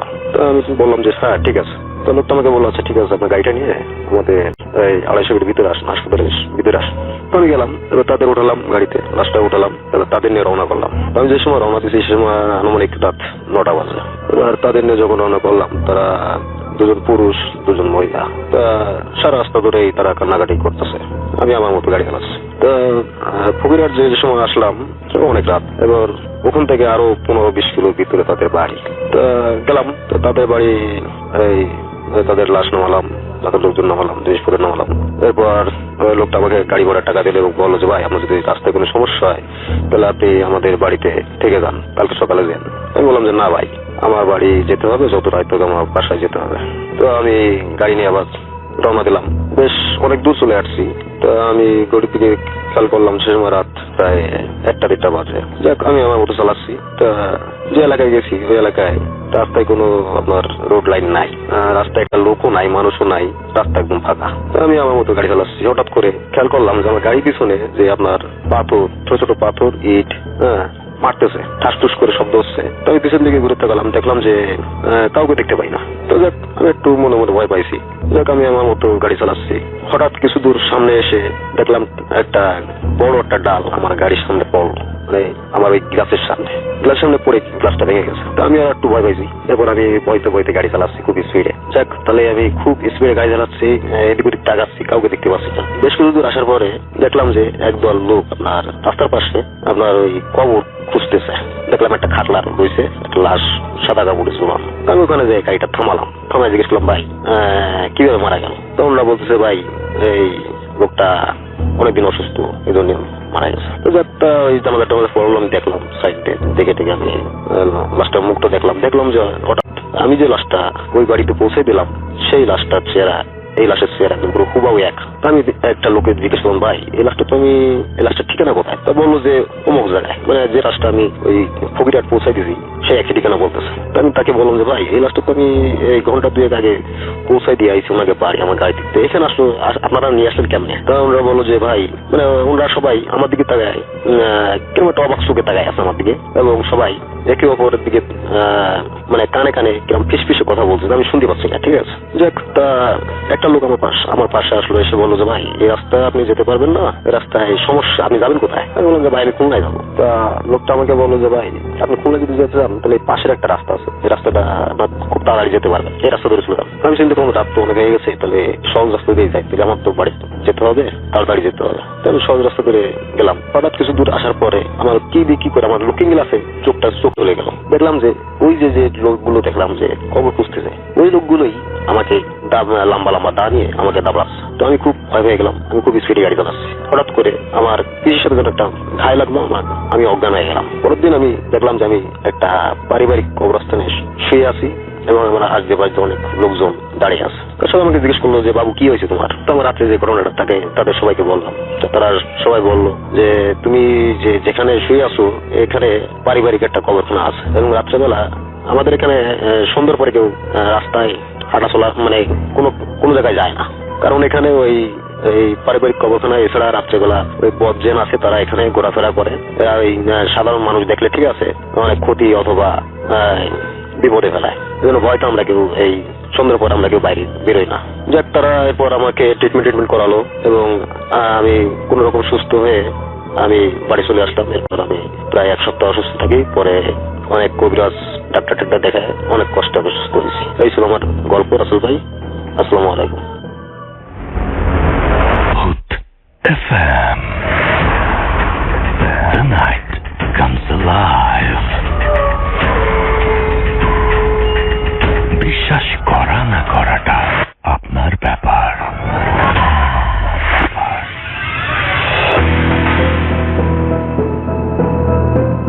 আমরাও তাই বলি যে বিশ্বাস করা না করাটা আপনার ব্যাপার।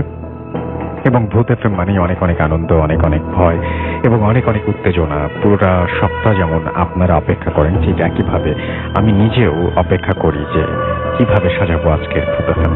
তো যাই হোক, আজকের ভূত এফএম কেমন লাগছে অলরেডি আপনারা সেটা জানাচ্ছেন এবং সেই সাথে আপনারা সবাই শুভেচ্ছাও জানাচ্ছেন নতুন বছরের।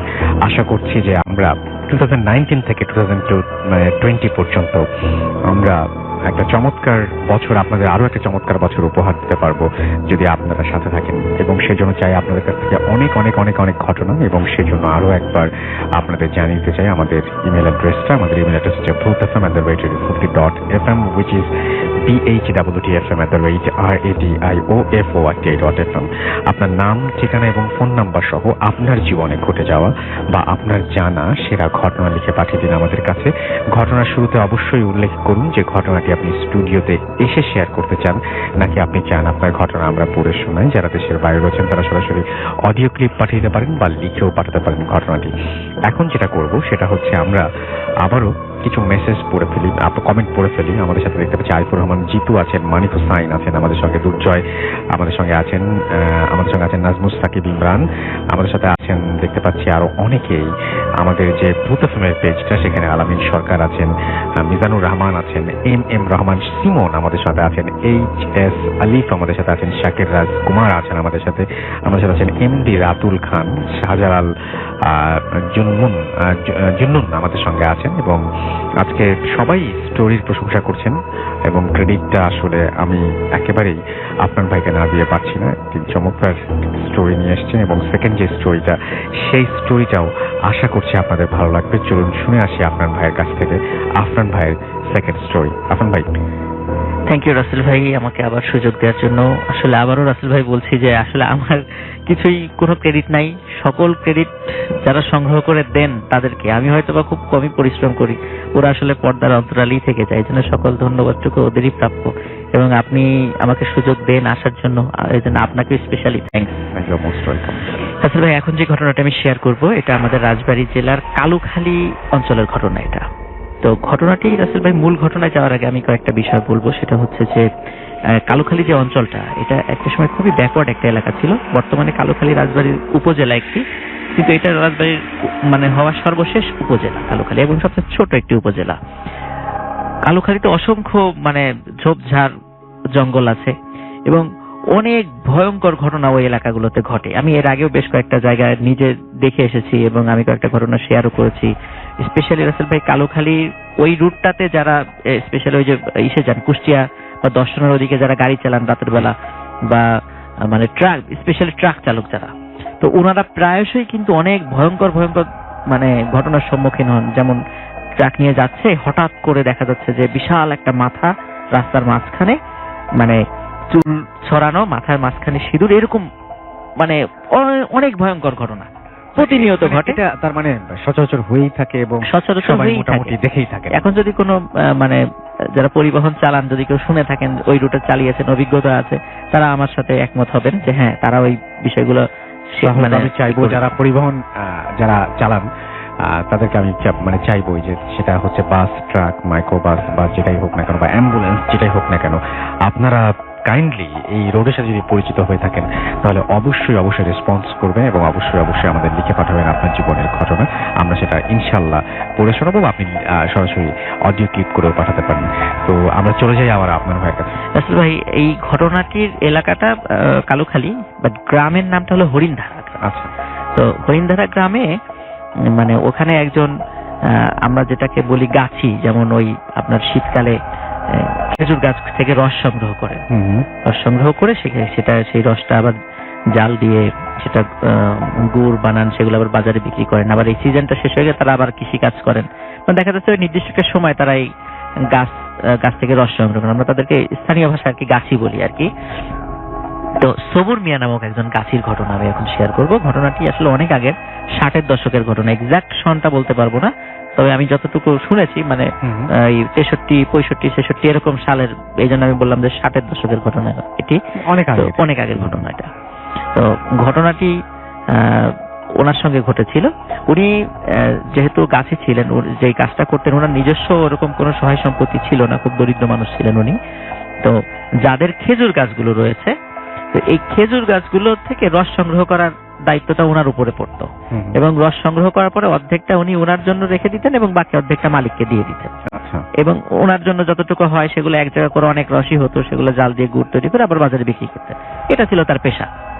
আচ্ছা, এইভাবেই তিনি তার জীবন, এইভাবে উনি জীবন চালাতেন। যখন এই সিজনটা শেষ হয়ে যেত তখন উনি বিভিন্ন জায়গায়, আমরা স্থানীয় ভাষায় কামলা বলি আর কি, ডে লেবার আর কি, ডে লেবার হিসাবে বিভিন্ন জায়গায় উনি কৃষি কাজ করতেন। এইটাই ছিল তার মানে পেশা। এখন আসলে ভাই উনি মানে রেগুলার যে কাজটা করতেন সেগুলো করছিলেন। হঠাৎ করে ওই হরিণধারা গ্রামের কাছে একটি শ্মশান রয়েছে, ওই শ্মশানের কাছে মানে শ্মশানের এলাকার মধ্যে না কিন্তু পাশে একজন মালিকের অনেকগুলো খেজুর গাছ রয়েছে, তো প্রায় 15-20টা খেজুর গাছ। তো উনাকে বলেন যে খেজুর গাছগুলো মানে করে প্রসেসিং করে এখান থেকে রস সংগ্রহ করতে। তো উনিও সেটা রাজি হয়ে যান, কারণ সেটা তার আয়ত্তের মধ্যেই ছিল এবং সাধ্যের মধ্যেই ছিল, সেটা খুব বেশি দূরেও ছিল না। আর 15-20টা খেজুর গাছের মানে দায়িত্ব অনেক বিষয়, তার জন্য অনেক বড় কিছু। তো উনি রাসেল ভাই সেই গাছগুলো প্রসেসিং করে একটা নির্দিষ্ট প্রক্রিয়ার মাধ্যম দিয়ে সেটা মানে রস নেওয়ার উপযোগী করতে হয়। তো উনি সেগুলো করে মানে হাড়িগুলো লাগিয়ে রাখেন। রাসেল ভাই 1-2 দিন খুব ভালো যাচ্ছিল, খুব ভালো রস হয় ওখান থেকে, খুব মিষ্টি রস।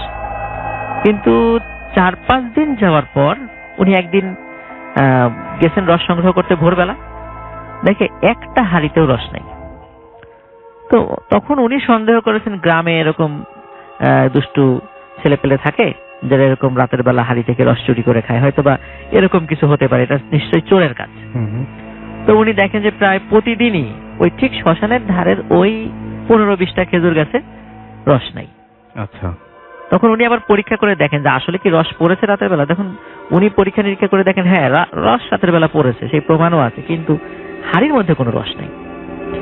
এটা উনি যখন এরকম দেখছিলেন প্রতিনিয়ত রস চুরি হয়ে যাচ্ছে, তখন উনি এদিকে কিন্তু রাসেল ভাই ওই গাছের যিনি মালিক উনি তো এই কথা শুনবেন না, উনি কিন্তু প্রতিদিন ওই অর্ধেক রস বুঝে নেবেন তার কাছ থেকে, স্বাভাবিক। এখন উনি কিন্তু মালিক কোনোভাবে মানতেছে না।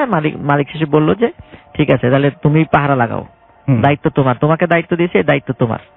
তখন উনি রাসেল ভাই চিন্তা করলেন যে পাহারা আর কাকে লাগাবেন, তাকে আবার অতিরিক্ত টাকা দিতে হবে।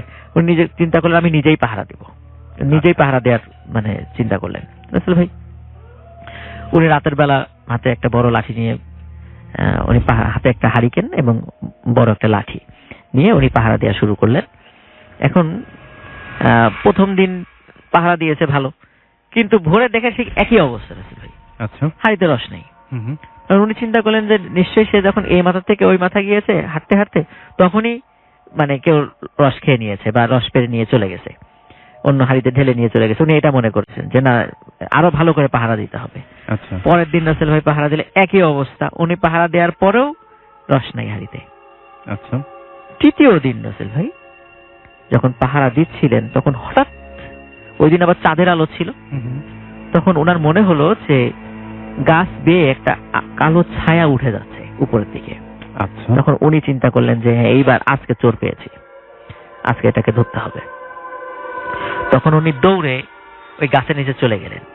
গাছের নিচে চলে দেখেন যে ঠিক উনি যেটা আবসা একটা ছায়া হাড়ির থেকে রস খাচ্ছে।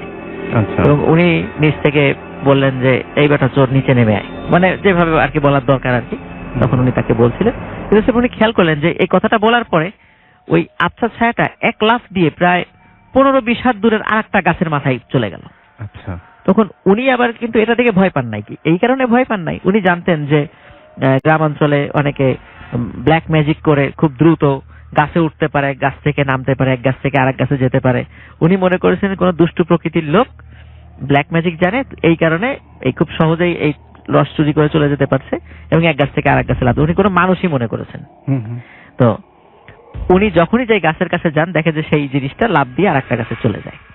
তো এইভাবে রাসেল ভাই প্রায় 7-8টা গাছ উনি এরকম তাকে যখন তাড়া করলেন ওই জিনিসটাকে, তখন এক সময় দেখা গেল ওই জিনিসটা আর পালাচ্ছে না, সে আস্তে আস্তে নেমে আসছে। নেমে আসার পর রাসেল ভাই এমনিতে তার মেজাজটা খুব গরম ছিল যে এরকম রস চুরি করে খেয়ে যায়। উনি কোনো ধরনের কোনো মানে চিন্তা ভাবনা ছাড়াই ওনার হাতের লাঠি দিয়ে মানে খুব জোরে একটা বাড়ি মারেন। আচ্ছা। ওই জিনিসটাকে বাড়ি মারার পরপরই যখন ওই জিনিসটা পড়ে যায়, তখন পড়ার পরে উনি ওই জিনিসের চেহারাটা দেখতে পান রাসেল ভাই। চেহারাটা যেটা দেখেন সেটা হলো এই ওটার বডিটা শিম্পাঞ্জির বডির মতো, এবং মাথাটা মানে মুখটা চোখা, মানে লম্বা হয়ে গেছে মুখটা। আচ্ছা। মানে অদ্ভুত চেহারার একজন লোক আর কি। তো আরেকটা বিষয় হলো রাসেল ভাই, যখন লাঠি দিয়ে বাড়ি দিয়েছে তখন ওই জিনিসটা, ওই জন্তুর মতো ওই জিনিসটা ঠিক মানে অর্ধেক মানুষ অর্ধেক জন্তুর মতো জিনিসটা মানে চি চি শব্দ করে, মানে চি চি চি শব্দ করে মানে দ্রুত মাঠের ভিতরে চলে গেল। এরপরে উনি আর কিছু দেখেন নাই। তো রাসেল ভাই চিন্তা করলেন যে এইটাই হলো চোর, কিন্তু এরকম চেহারা কেন? তখন রাসেল ভাই উনি চিন্তা করলেন এটা হয়তো বা দুষ্টু জিন টিন হবে, এরকম কিছু চিন্তা করেছেন আর কি। তো যাই উনি আর কিছু চিন্তা করে মনে করছেন গেছে, আপদ বিদায় হয়েছে, ভালো হয়েছে। তো ওই দিন রাসেল ভাই মোটামুটি কয়েকটা গাছের রস উনি পেয়েছিলেন পরবর্তীতে। তো উনিও খুশি, যাক অন্তত ধরা গেছে। উনি মালিককে বলেন এই ব্যাপার। রাসেল ভাই ওনার আবার মানে মেয়ের যে একটা নাতি ছিল, মানে মেয়ের ঘরে ছেলে ছিল, তার আকিকার একটা অনুষ্ঠান ছিল। তো ওই সবুর মিয়া ওই আকিকার অনুষ্ঠানটা পাশের গ্রামে ওনার মেয়েকে বিয়ে দিয়েছিলেন। তো ওনার ওই আকিকার অনুষ্ঠানে অ্যাটেন্ড করার কথা ছিল পরের দিন। তো উনি আকিকার অনুষ্ঠানে যখন অ্যাটেন্ড করলেন, অ্যাটেন্ড করার পরে যখন ওনার নাতিটা, ওনার বলেছে আমার নাতিটা কোথায়, সামনে নিয়ে এসো। যখন ওনার নাতিকে সামনে নিয়ে আসা রাসেল ভাই, তখন নাতিটা প্রচন্ড জোরে চিৎকার দিয়ে মাটিতে পড়ে গেছে ওনার নানাকে দেখে। আচ্ছা। এবং মাটিতে ছটফট শুরু করে দিয়েছে, কোনো কথা না বলে ছটফট শুরু করেছে। এবং সবার চোখের সামনে রাসেল ভাই মানে ওই ছোট বাচ্চার শরীরটা মনে হচ্ছে যে মোটা হয়ে যাচ্ছে এবং আস্তে আস্তে, এবং ওর মুখটা আস্তে আস্তে লম্বা হয়ে যাচ্ছে, মানে ঠিক যেমন উনি রাতের বেলা যে প্রাণীটা দেখেছিলেন ঠিক অমনটা হয়ে যাচ্ছে।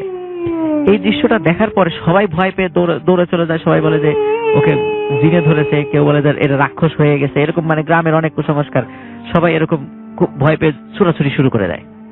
এবং কিছুক্ষণের মধ্যে রাসেল ভাই বাচ্চাটা মারা যায় ছটফট করতে করতে, এবং মারা যাওয়ার আবার কিছুক্ষণ পরে আস্তে আস্তে সে আবার আগের স্বাভাবিক চেহারায় ফিরে আসে।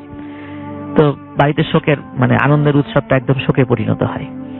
কিন্তু সবাই বিভিন্ন ভাবে অনেক কুসংস্কারমূলক কথা বললেও আসলে রাসেল ভাই সবুর মিয়া বুঝতে পেরেছিলেন আসলে ঘটনাটা কি হচ্ছে, যে উনি রাতের বেলা ওই প্রাণীটাকে আঘাত করেছিলেন, এই কারণে হয়তো এই ঘটনাগুলো ঘটছে। তখন উনি কাউকে কিছু বলেন নাই, উনি বাড়িতে চলে যান।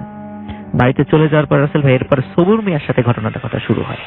সেটা হলো যখনই রাত হয়ে যেত, সবুর মিয়ার সামনে যেই আসতো, সবুর মিয়া তাকে দেখতো যে ওই শিম্পাঞ্জির দেহের মতো, ওই ব্যক্তির মুখটা ওরকম লম্বা, এরকম দেখতো উনি।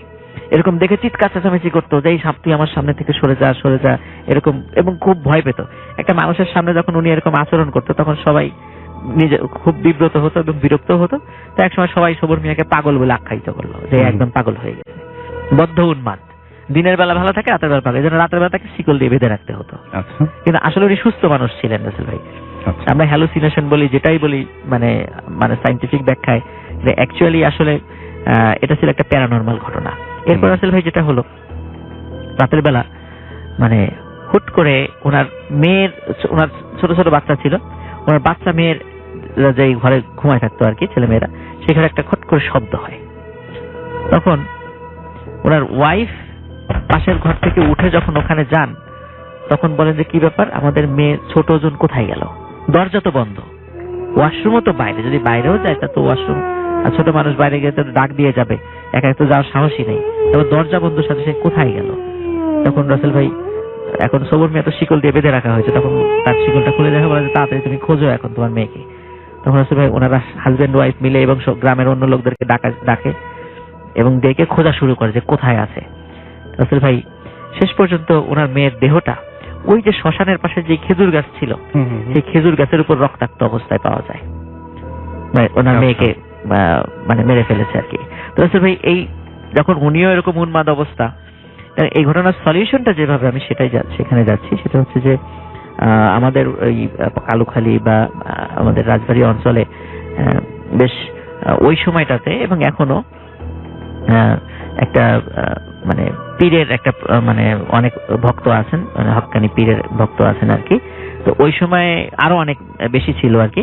তখন ওই বুজুর্গ ব্যক্তি যখন ওই এলাকায় আসেন, আসার পরে ওই সবর মিয়াকে শিকল দিয়ে বেঁধে তার সামনে নিয়ে যাওয়া হয়।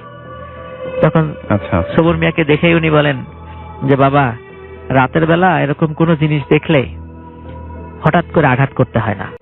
এবং রাসূল ভাই এখানে একটা বিষয় বলে রাখা ভালো যে আমাদের হাদিসেও কিন্তু আছে যে রাতের বেলা যদি আমাদের সামনে বা দিনের বেলাতেও যদি আমাদের অস্বাভাবিক যদি কোনো প্রাণী আমাদের সামনে আসে, প্রথমে আগে বলতে হবে যে তুমি যদি জিন হয়ে থাকো তাহলে তুমি চলে যাও। এরকম 3 বার বলার পরে যদি সেটা না যায়, বুঝতে হবে যে সেটা প্রাণী।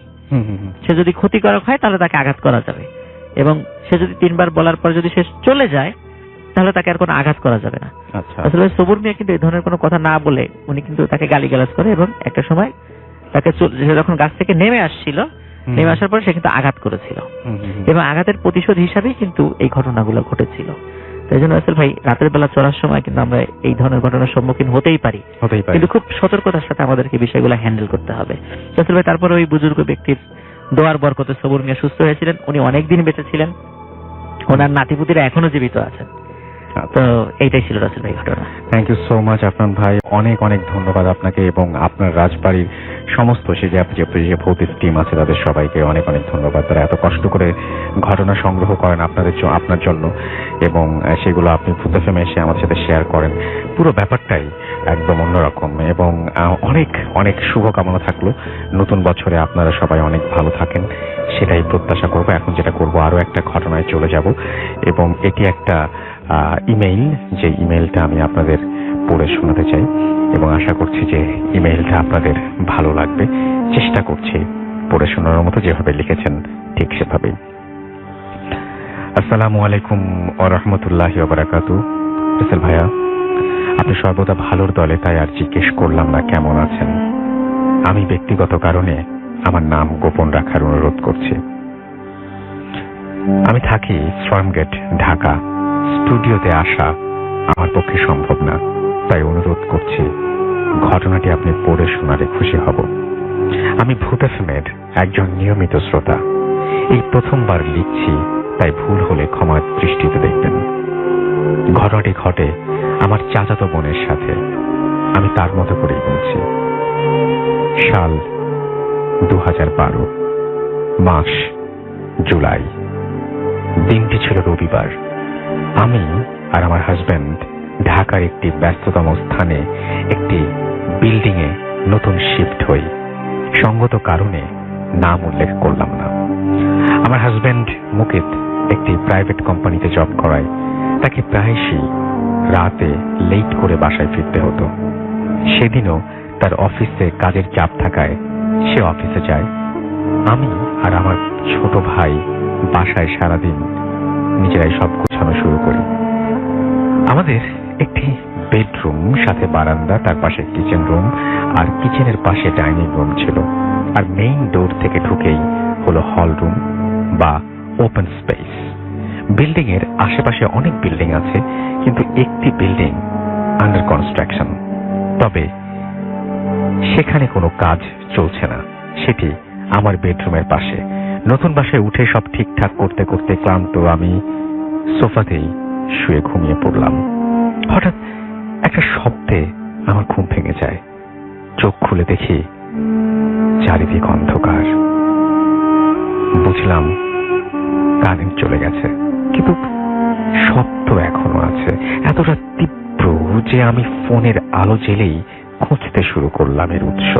কেউ চাপা স্বরে গোঙালে যেমন আওয়াজ হয়, আওয়াজটা অনেকটা সেরকম। অন্ধকার হাতড়ে হাতড়ে আমার বেডরুমে গিয়ে উঠলাম। রুমের এক প্রান্তে কেউ একজন দাঁড়িয়ে আছে। ভাবলাম আমার ভাই। বললাম, কিরে তুই এই অন্ধকারে কি করছিস? ও কোনো উত্তর দিল না। আমি ওর কাছে যাব, তখনই ডোরবেলের শব্দ পেয়ে আমি মেইন ডোর খুলতে চলে গেলাম। দেখি আমার হাজব্যান্ড এসেছে। এরপর চার্জার লাইট নিয়ে আমি আমার রুমে যাই। দেখি কেউ নেই। আমার হাজব্যান্ড আর আমার ভাই রিয়াদের সাথে অন্য রুমে কথা বলছে শুনতে পেলাম। ভাবলাম আমি দরজা খোলার ফাঁকে রিয়াদ অন্য রুমে চলে গেছে, কিন্তু তাহলে তো আমার সামনে থেকে যেতে হতো। যাই হোক, আমি কিছু না ভেবে মুকিতকে বাইরে থেকে খাবার নিয়ে এসেছে, তা আমরা তিনজন খেয়ে ঘুমোতে গেলাম যার যার রুমে। সকালে উঠে দেখলাম কিচেনে গত রাতের মুরগির মাংসের সব হাড়গুলো ছড়িয়ে ছিটিয়ে আছে। আমি দেখে অবাক হলাম, কারণ 5 তলায় থাকি, এখানে কোনো বিড়াল সাধারণত আসবে না। আমি কাউকে কিছু বললাম না। আসল ঘটনা ঘটলো সেদিন সন্ধ্যায়। আমি কিচেনে রান্না করছিলাম, ঠিক তখন একটি কান্নার আওয়াজ পেলাম। আমার বেডরুমের দিকে যাই, গিয়ে দেখি পর্দার অর্ধ নির্মাণরত বিল্ডিং এর 6 তলায় আবছা অন্ধকারে কেউ দাঁড়িয়ে আছে। আর কিচেনে চলে গেলাম, আর তার একটু পরে আমার বেডরুম থেকে কর্মর শব্দ। আমি রুমে চলে গেলাম এবং যেটা দেখলাম সেটা দেখে আমার গা শিউরে উঠলো। দেখলাম আমার রুমের মেঝেতে আমার ভাই রিয়াদ পড়ে আছে, আর তাকে কেউ খাবলে খাবলে খাচ্ছে। যে খাচ্ছিল সে আমার দিকে উল্টো হয়ে বসেছিল, তাই মুখ দেখতে পাইনি। এই দৃশ্য দেখার পর আমি ভয়ে দৌড়ে বাসা থেকে বের হয়ে সিঁড়ি থেকে নামতে থাকি। তখন আমার ভাইয়ের সাথে আমার ধাক্কা লাগে। আমি ওকে দেখে আর কিছু মনে নেই। যখন আমি চোখ খুলি দেখি আমি আমার রুমে শুয়ে আছি। আমার পাশে আমার হাজবেন্ড মুকিত আর রিয়াদ ভাই। ওদের সব খুলে বলি। মুকিত বলল আমি সিঁড়িতে অজ্ঞান হয়ে যাওয়াতে রিয়াদ ওকে ফোন করে আশেপাশের লোক ডেকে আমাকে বাসায় নিয়ে আসে। ঘটনাটা এখানে শেষ হলে ভালো হতো হয়তো, কিন্তু সেদিন রাতে আরো খারাপ কিছু আমার জন্য অপেক্ষা করছিল। রাতে আমার অনেক ঠান্ডা অনুভব হওয়ায় ঘুম ভেঙে যায়, অথচ তখন ছিল গরমের সময়। আমি সব সময় ডাইনিং রুমে লাইট অন করে ঘুমাই। সেই রাতে আলো কিছুটা কম থাকায় আমি বেডরুমের দরজার সামনেও পড়ে, এবং সেই আবছা আলোতে আমি যা দেখলাম তা দেখার জন্য আমি মোটেও তৈরি ছিলাম না। দেখলাম একটি লোক খালি গায়ে ধুতি পরা, তার হাতে একটি ফাঁসির দড়ি। সে আমাকে ডাকছে হাত ইশারা দিয়ে। তার কপাল কাটা, সেখান থেকে রক্ত পড়ছে। আমার সমস্ত শরীর ঘামে ভিজে গেছে, একটুও নড়তে পারছি না। আমার কণ্ঠ থেকে কোনো আওয়াজ বের হলো না। লোকটি ক্রমশ আমার দিকে এগোতে থাকলো। খুঁড়িয়ে খুঁড়িয়ে আমি এক বিন্দু নড়তে পারছি না। ভয়ে আমার গলা শুকিয়ে আসছে। প্রচন্ড জোরে আমি চিৎকার দিয়ে অজ্ঞান হয়ে যাই। সকালে ঘুম ভেঙে দেখি গায়ে প্রচুর জ্বর।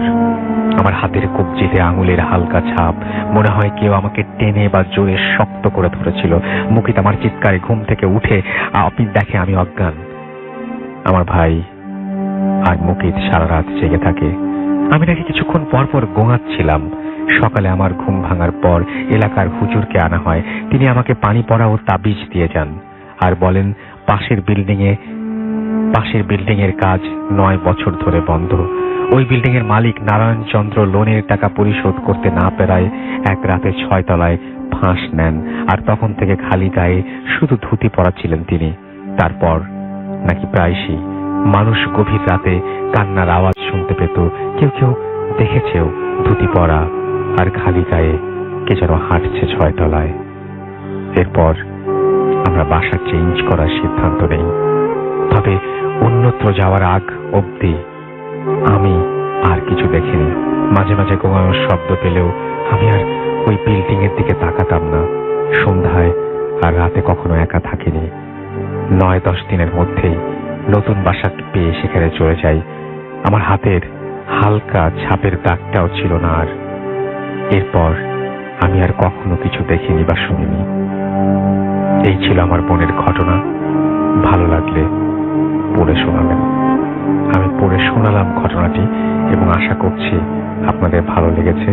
এবং আমি দেখতে পাচ্ছি যে বেশ কিছু এর মধ্যে মেসেজও আসছে সেই এবং আপনাদের কমেন্টও আসছে, সেগুলোও পড়ব কিছুক্ষণ পরে।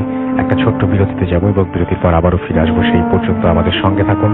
স্টে টিউনড টু রেডিও ফুর্তি FM and do ফুর্তি। FM. The night comes alive. বিশ্বাস করা না করাটা আপনার ব্যাপার।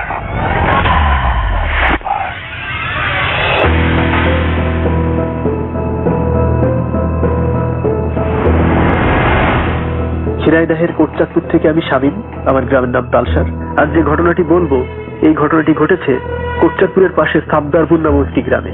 তো গ্রামটিতে বেশিরভাগ মানুষই কৃষিজীবী। তো নাম প্রকাশে অনিচ্ছুক এক ব্যক্তি, তার সাথে মাত্র কয়েক মাস আগে এই ঘটনাটি ঘটে গেছে।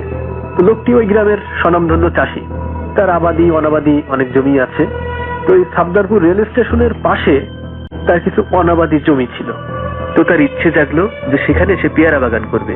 তো পরিষ্কার পরিচ্ছন্ন করে সে ওই জায়গায় উন্নত জাতের চারা রোপণ করলো।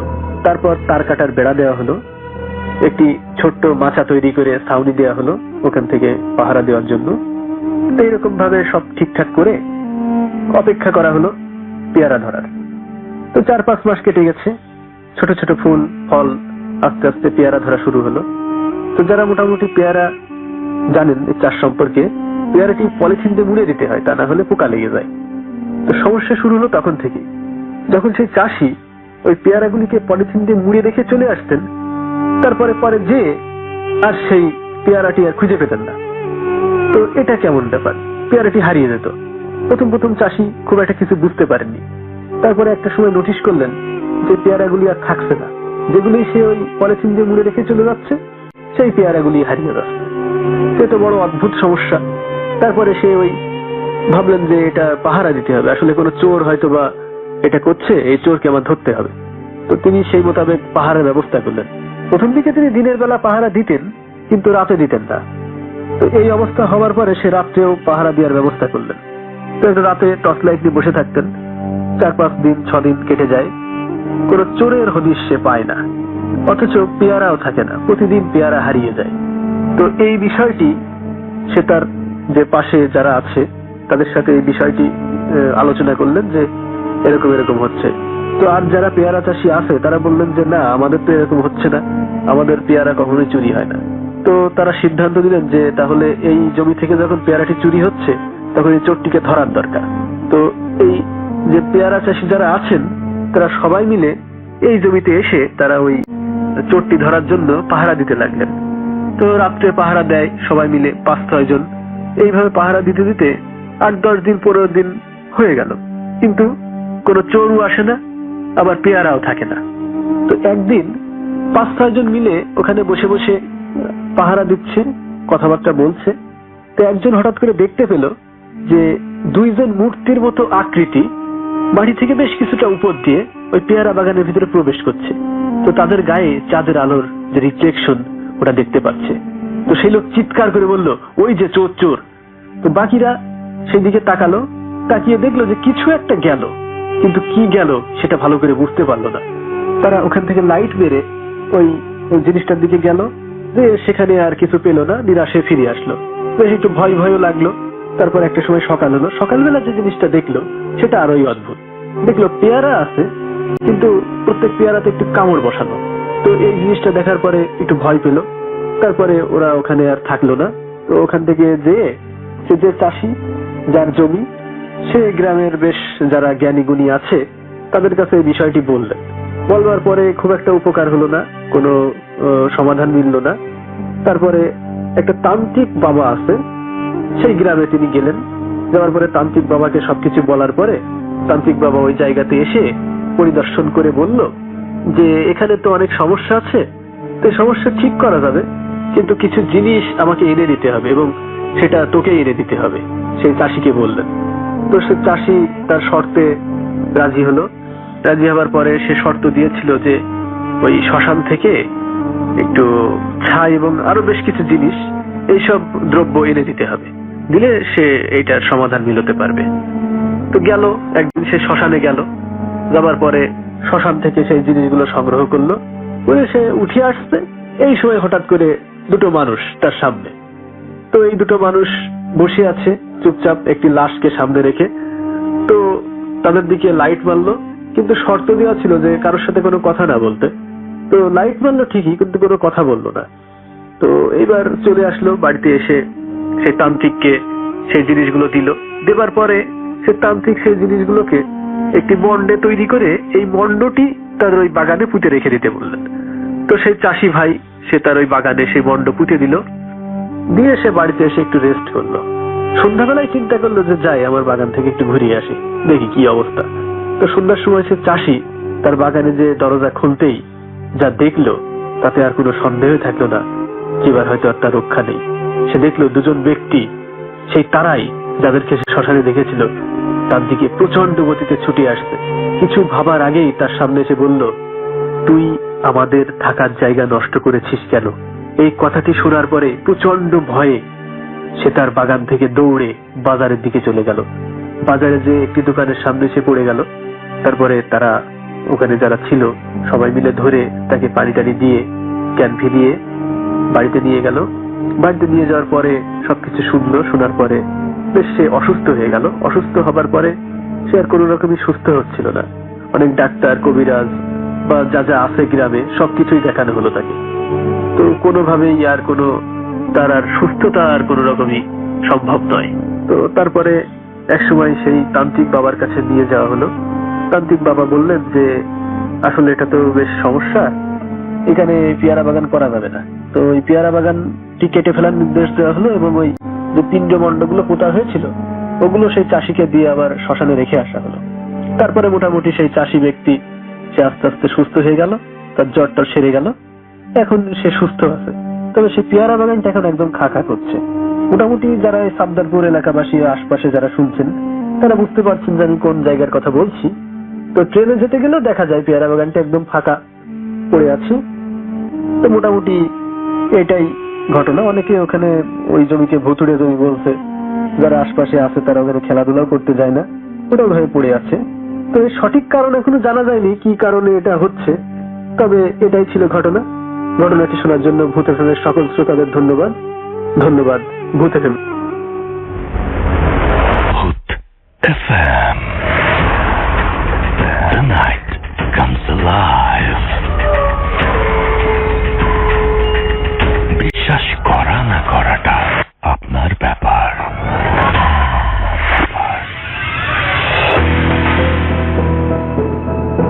Welcome back. শুনছেন রেডিও ফুর্তি এফএম। সময় রাত 1:28 আর চলছে ভূত এফএম। আপনাদের সবাইকে আরো একবার স্বাগত জানাচ্ছি ভূত এফএমে। এবং সেই সাথে আমি দেখতে পাচ্ছি যে অনেকেই আমাকে লিখছেন এখনো পর্যন্ত, এবং ফেসবুকে অনেকেই আছেন। কামরুজ্জামান, আকাশ, ফরাজি আমাদের সাথে আছেন। আমার সাথে আছেন এইচ মাহমুদুল হাসান, আমাদের সঙ্গে আছেন দেখতে পাচ্ছি। আমাদের সাথে আছেন দেখতে পাচ্ছি। এছাড়াও আমাদের সাথে অনেকেই এন নাসিম আমাদের সঙ্গে আছেন, ইরফান আমাদের সঙ্গে আছেন, আমাদের সাথে আছেন অস্থির রাব্বি, এছাড়া আমাদের সাথে আছেন তানিশা, আমাদের সাথে আছেন বায়েজিদ আহমেদ, তাসকিন আহমেদ, তুষার আমাদের সাথে আছেন, আমাদের সাথে এমডি সাকিব হোসেন আমাদের সাথে আছেন, আমার সাথে আছেন দেখতে পাচ্ছি আরো অসংখ্য মানুষ যারা ভূত এফএমের পেজটাতে লিখছেন, এবং ভূত এফএমের যে আরো একটা রেডিও ফুর্তি যে পেজ রয়েছে সেখানেও লিখছেন।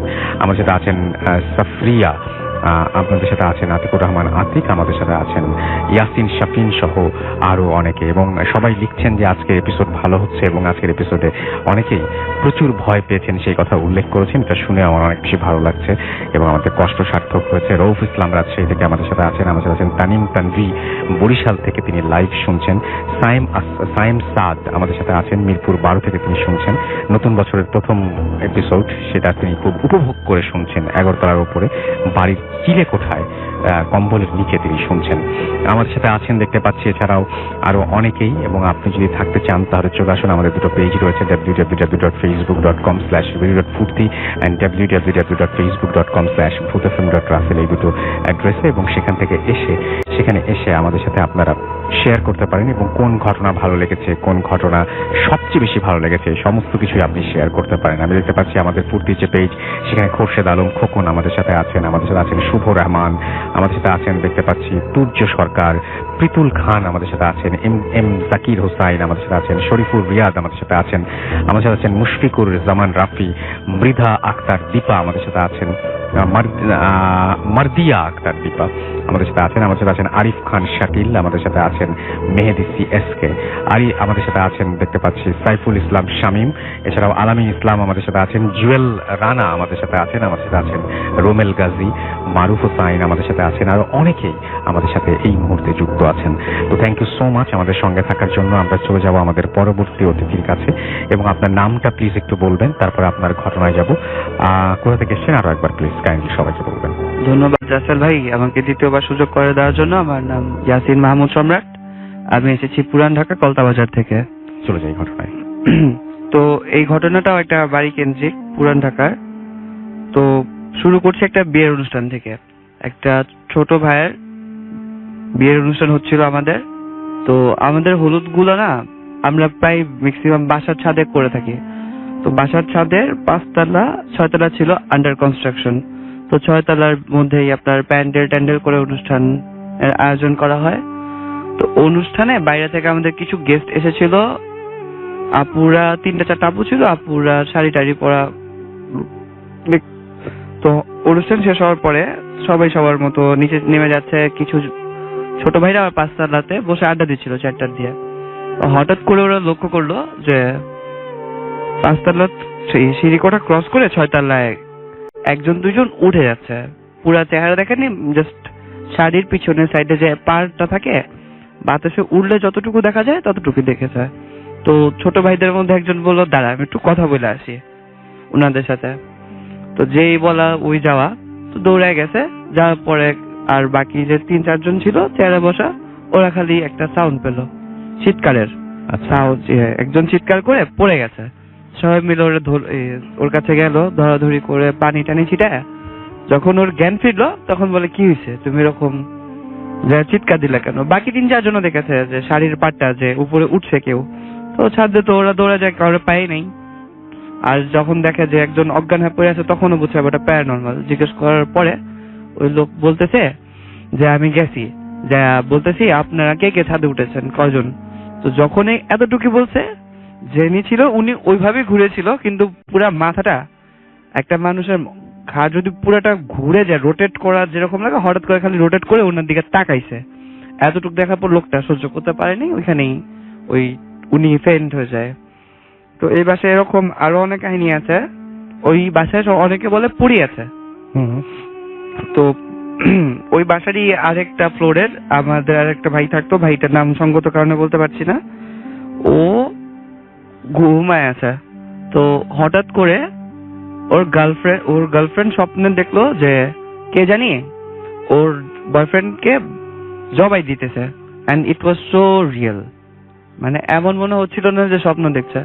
তো মেয়েটা হুড়মুড় করে কান্না করে বাসায় গেল। বাসায় যে ছেলের গেট নক করতেছে, অনেকক্ষণ ধরে নক করছে, গেট খুলে না। মেয়ে আরো ভয় পেয়ে গেল। যার পর ফ্রেন্ডসদের কল করলো যে দেখো তোমাদের ফ্রেন্ড তো এরকম দেখছি আমি স্বপ্নে, গেট খুলতেছে না। তোর ফ্রেন্ডরা সামহাও আসার পরে কোনো মতে দরজা খোলার পরে ওই ছেলে যখন ঘুম থেকে উঠে, যাই নিয়ে স্বপ্ন দেখছে, ওই ছেলে ঘুম থেকে উঠে কারো কিছু না বলে হুড়মুড়ে কান্না শুরু। তো অনেকক্ষণ কান্না করার পর কি হয়েছে জিজ্ঞেস করার পর বলে, আমি স্বপ্ন দেখলাম যে আমারে একটা হুজুরের মতো লোক, চাপ দাঁড়িয়ালা, মাথা টুপি পরা, আমারে জবাই দিতেছে। তো এটা কিভাবে কোইন্সিডেন্টে কিভাবে মিললো? গার্লফ্রেন্ডের স্বপ্ন দেখে বাসায় আসলো, ওই ছেলে ওই স্বপ্ন দেখে উঠে কান্না করতেছে। তো সবাই নোটিস করলো ওই ছেলেটার গলায় পাতলা একটা দাগ, মানে কেউ যদি ধারালো কোনো কিছু আমাদের গলায় রেখে চাপায়া দেয়, যতটুকু কাটবে ততটুকুই। তো ওই বাসার আরেকটা ঘটনা আছে ওই ছেলেরই। তো ওই ছেলে গার্লফ্রেন্ডের সাথে কি প্রবলেম নাকি ছাদে উঠেছে সুইসাইড করবে, মারাই যাবে, এই করবে না। তার ফ্রেন্ডের ফোন দিয়ে বলতেছে এরকম এরকম আমি থাকবো না, সুইসাইড করবো। তো ওই ফ্রেন্ডটা দৌড়ায় গেছে, আসার পরে ওই ফ্রেন্ডটা দেখে বলে কি রে তুই না, মানে খুবই নর্মাল ছিল, ফোনে যেরকম ছিল সামনে এরকম ছিলই না। তো বলে কি হয়েছে, তখন বলতেছে যে একটা আপু আমার হাত ধরে আমারে নিয়ে সাদে টাঙ্কির সামনে চলে গেছে, তারপর আমার কিছু মনে নেই।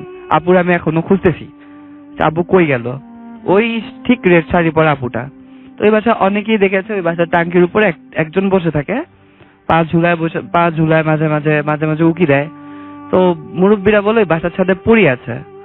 এখন উনি কারো ক্ষতি করার জন্য ওই বাসায় আছে না আমার ওদের বাসার মানুষের উপকার করার জন্য, এটা এখনো মিস্ট্রি। এই ছিল ভাইয়া। অনেক ধন্যবাদ আপনাকে আপনার ঘটনার জন্য এবং কষ্ট করে আসার জন্য, এবং আপনার দুটো ঘটনায় আমরা শুনলাম, এবং আজকে এখন পর্যন্ত যে কয়টা ঘটনা আমরা শুনেছি সে কয়টা ঘটনারই অনেক ভালো রেসপন্স পেয়েছি। আশা করছি যে বাকি সময়টাও আপনাদের আমাদের সঙ্গে ভালো যাবে। তো যাই হোক, আমরা এখন চলে যাব আরো একটা অডিও ক্লিপে এবং ফিরে আসবো সেই অডিও ক্লিপটার পরে। সেই পর্যন্ত আশা করছি আমাদের সঙ্গেই থাকবেন। Stay tuned for you food carrot FM and do ফুডপি। Food FM. The night comes alive. বিশ্বাস করা না করাটা আপনার ব্যাপার।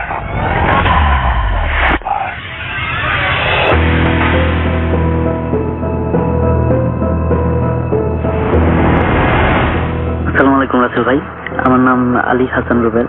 আমার বাড়ি কিশোরগঞ্জ জেলার গছিহাটা গ্রামে, আর বর্তমানে আমি ইরাকের কুর্দিস্তানে থাকি। যাই হোক, আজকে আমি যে ঘটনাটা শেয়ার করব, জানি না এটা বিশ্বাস করবেন কিনা, কিন্তু এটা একটা বাস্তব ঘটনা। যাই হোক, আমি আমার ঘটনায় যাই। ঘটনাটা ছিল আপনার 2004 সালের বন্যা চলাকালীন সময়ে, আর ঘটনাটা ঘটে আপনার কিশোরগঞ্জ জেলার নিকলি উপজেলায়। তো নিকলি উপজেলায় এমন কিছু গ্রাম ছিল যে গ্রামগুলোতে আপনার বন্যা চলাকালীন সময়ে কেউ যদি মারা যেত তো লাশগুলা দাফন করার মতো ব্যবস্থা ছিল না। তো এই সময় কেউ যদি মারা যেত তাহলে নৌকায় ভাসিয়ে দেওয়া হতো, আর পাশের এই লাশের পাশে একটা কাগজে লিখে দেওয়া হতো যাতে লাশটাকে কাফনের ব্যবস্থা করা হয়। তো একদিন এমনই একটা লাশ আসে আপনার মহরকোনা নামের একটা গ্রামে। তো ওই গ্রামের সবাই লাশটাকে নৌকা থেকে তুলে এনে দেখে যে কাগজ এরকম লেখা যাতে লাশটাকে জানাজা পরে দাফন করানো হয়। সবাই লাশটাকে জানাজা পরে গোসল করে জানাজা পরে তারপর লাশটাকে দাফন করে। দাফন করানোর পর যে কবরে দাফন করা হয় ওই কবরে আপনার একজন লোক পাহারার দায়িত্বে থাকতো। উনি লাশ গোসল করাতো আর কবরস্থান পাহারার দায়িত্বে থাকতো। আর ওনার থাকার ঘরটা ছিল আপনার কবরস্থানের পাশেই, এক সাইডে ছিল।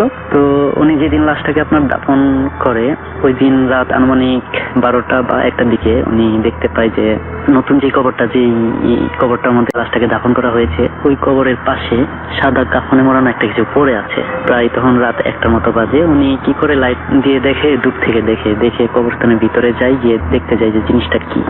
তো উনি কবরস্থানের পাশে গিয়ে দেখে যে আজকে যেই সন্ধ্যাবেলা যে লাশটাকে দাফন করা হয়েছে সেই লাশটা কবরস্থানের এক সাইডে পড়ে আছে। কিন্তু আশ্চর্যের বিষয় হচ্ছে আপনার কবরস্থানের কোনো মাটি খোঁড়া হয়নি। যদি কেউ লাশটাকে চুরি করে বা লাশটা আপনার কেউ নিয়ে যাওয়ার চেষ্টা করে তাহলে তো কবরস্থানের আপনার কবরের যে উপরের মাটিগুলা ওইগুলা সরানো থাকবে, কিন্তু এমন কিছুই ছিল না।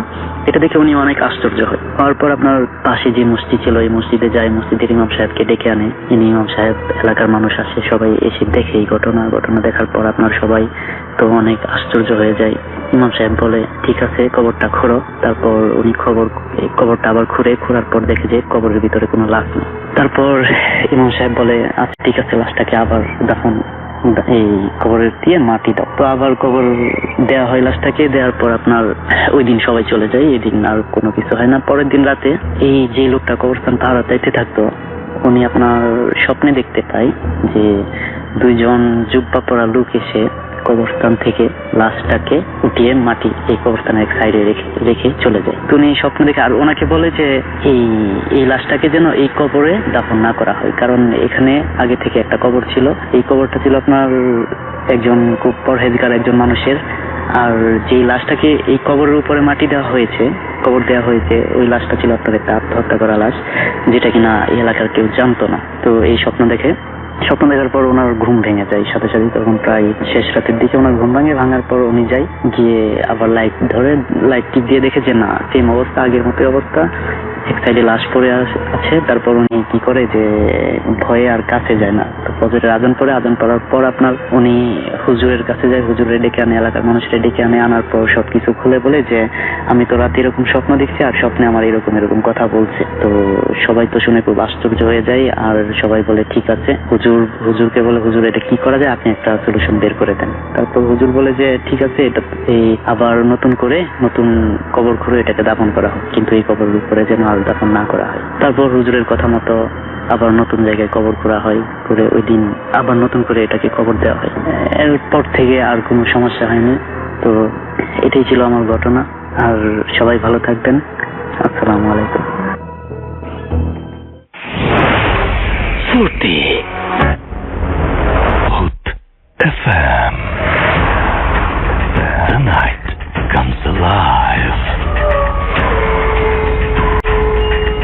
বিশ্বাস করা না করাটা আপনার ব্যাপার।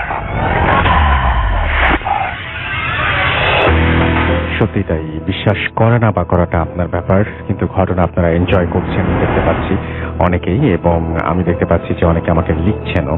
এই মুহূর্তে আমাদের সঙ্গে আছেন তাসনিম হাসান তুষার, আমাদের সঙ্গে আছেন অপূর্ব মাহমুদ, আছেন আমাদের সাথে নুরুল্লাহ প্রধান, আছেন আমাদের সাথে সোহরাব আহমেদ, আমাদের সাথে আছেন দেখতে পাচ্ছি সোহরাব আহমেদ রুম্মন, নীল অপরাজিতা আমাদের সাথে আছেন, আফরান আহমেদ রাফি আমাদের সাথে আছেন দেখতে পাচ্ছি এমডি শাহরিয়ার হোসেন চৌধুরী আছেন আমাদের সঙ্গে দেখতে পাচ্ছি, সোহাগ বিশ্বাস, এবং তিনি অ্যাপ দিয়ে শুনছেন, আমাদের সঙ্গে আছেন দেখতে পাচ্ছি আরো অনেকেই। এবং আপনি যদি থাকতে চান চলে আসতে পারেন আমাদের দুটো পেজে। আমাদের পেজের অ্যাড্রেসটা বলে দিচ্ছি, www.facebook.com/radio.furti and www.facebook.com/bhutfm.russell। Saiful Islam Shamim আমাদের সঙ্গে আছেন, আলামিন ইসলাম দিনাজপুর থেকে আমাদের সঙ্গে আছেন, জুয়েল রানা দেবীপুর থেকে শুনছেন, এমডি রোবেন গাজী আমাদের সাথে আছেন, জুয়েল রানা আমাদের সাথে আছেন, মারুফ হুসাইন আছেন আমাদের সাথে, আরিফ খান শাকিল আমাদের সাথে, আরো অনেকেই এই মুহূর্তে যুক্ত হয়েছেন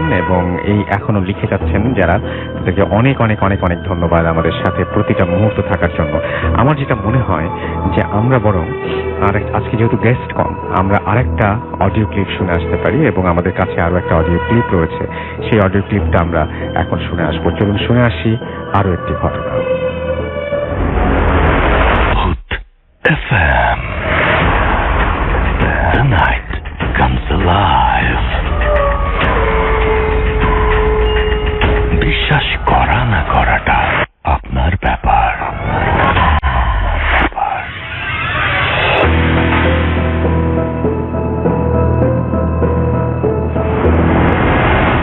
আসসালামু আলাইকুম রাসেল ভাই, আমি তন্নি, আমি সিলেটের একটা প্রাইভেট মেডিকেলে পড়ি, ফোর্থ ইয়ারে।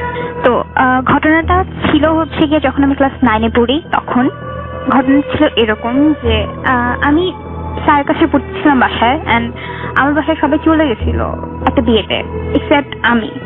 আর আমার বাসায় একটা মেড ছিল, মেডটা রান্না করতেছিল রান্নাঘরে, অ্যান্ড আমাদের বাসাটা অনেক লম্বা, মানে অনেক লম্বা টাইপের বাসা, অনেক পুরানো দিনের বাসা। তো একটু অনেক লম্বা বারান্দা নিয়ে, বা আসাম প্যাটার্নের যে বাসাগুলো থাকে ওই রকম।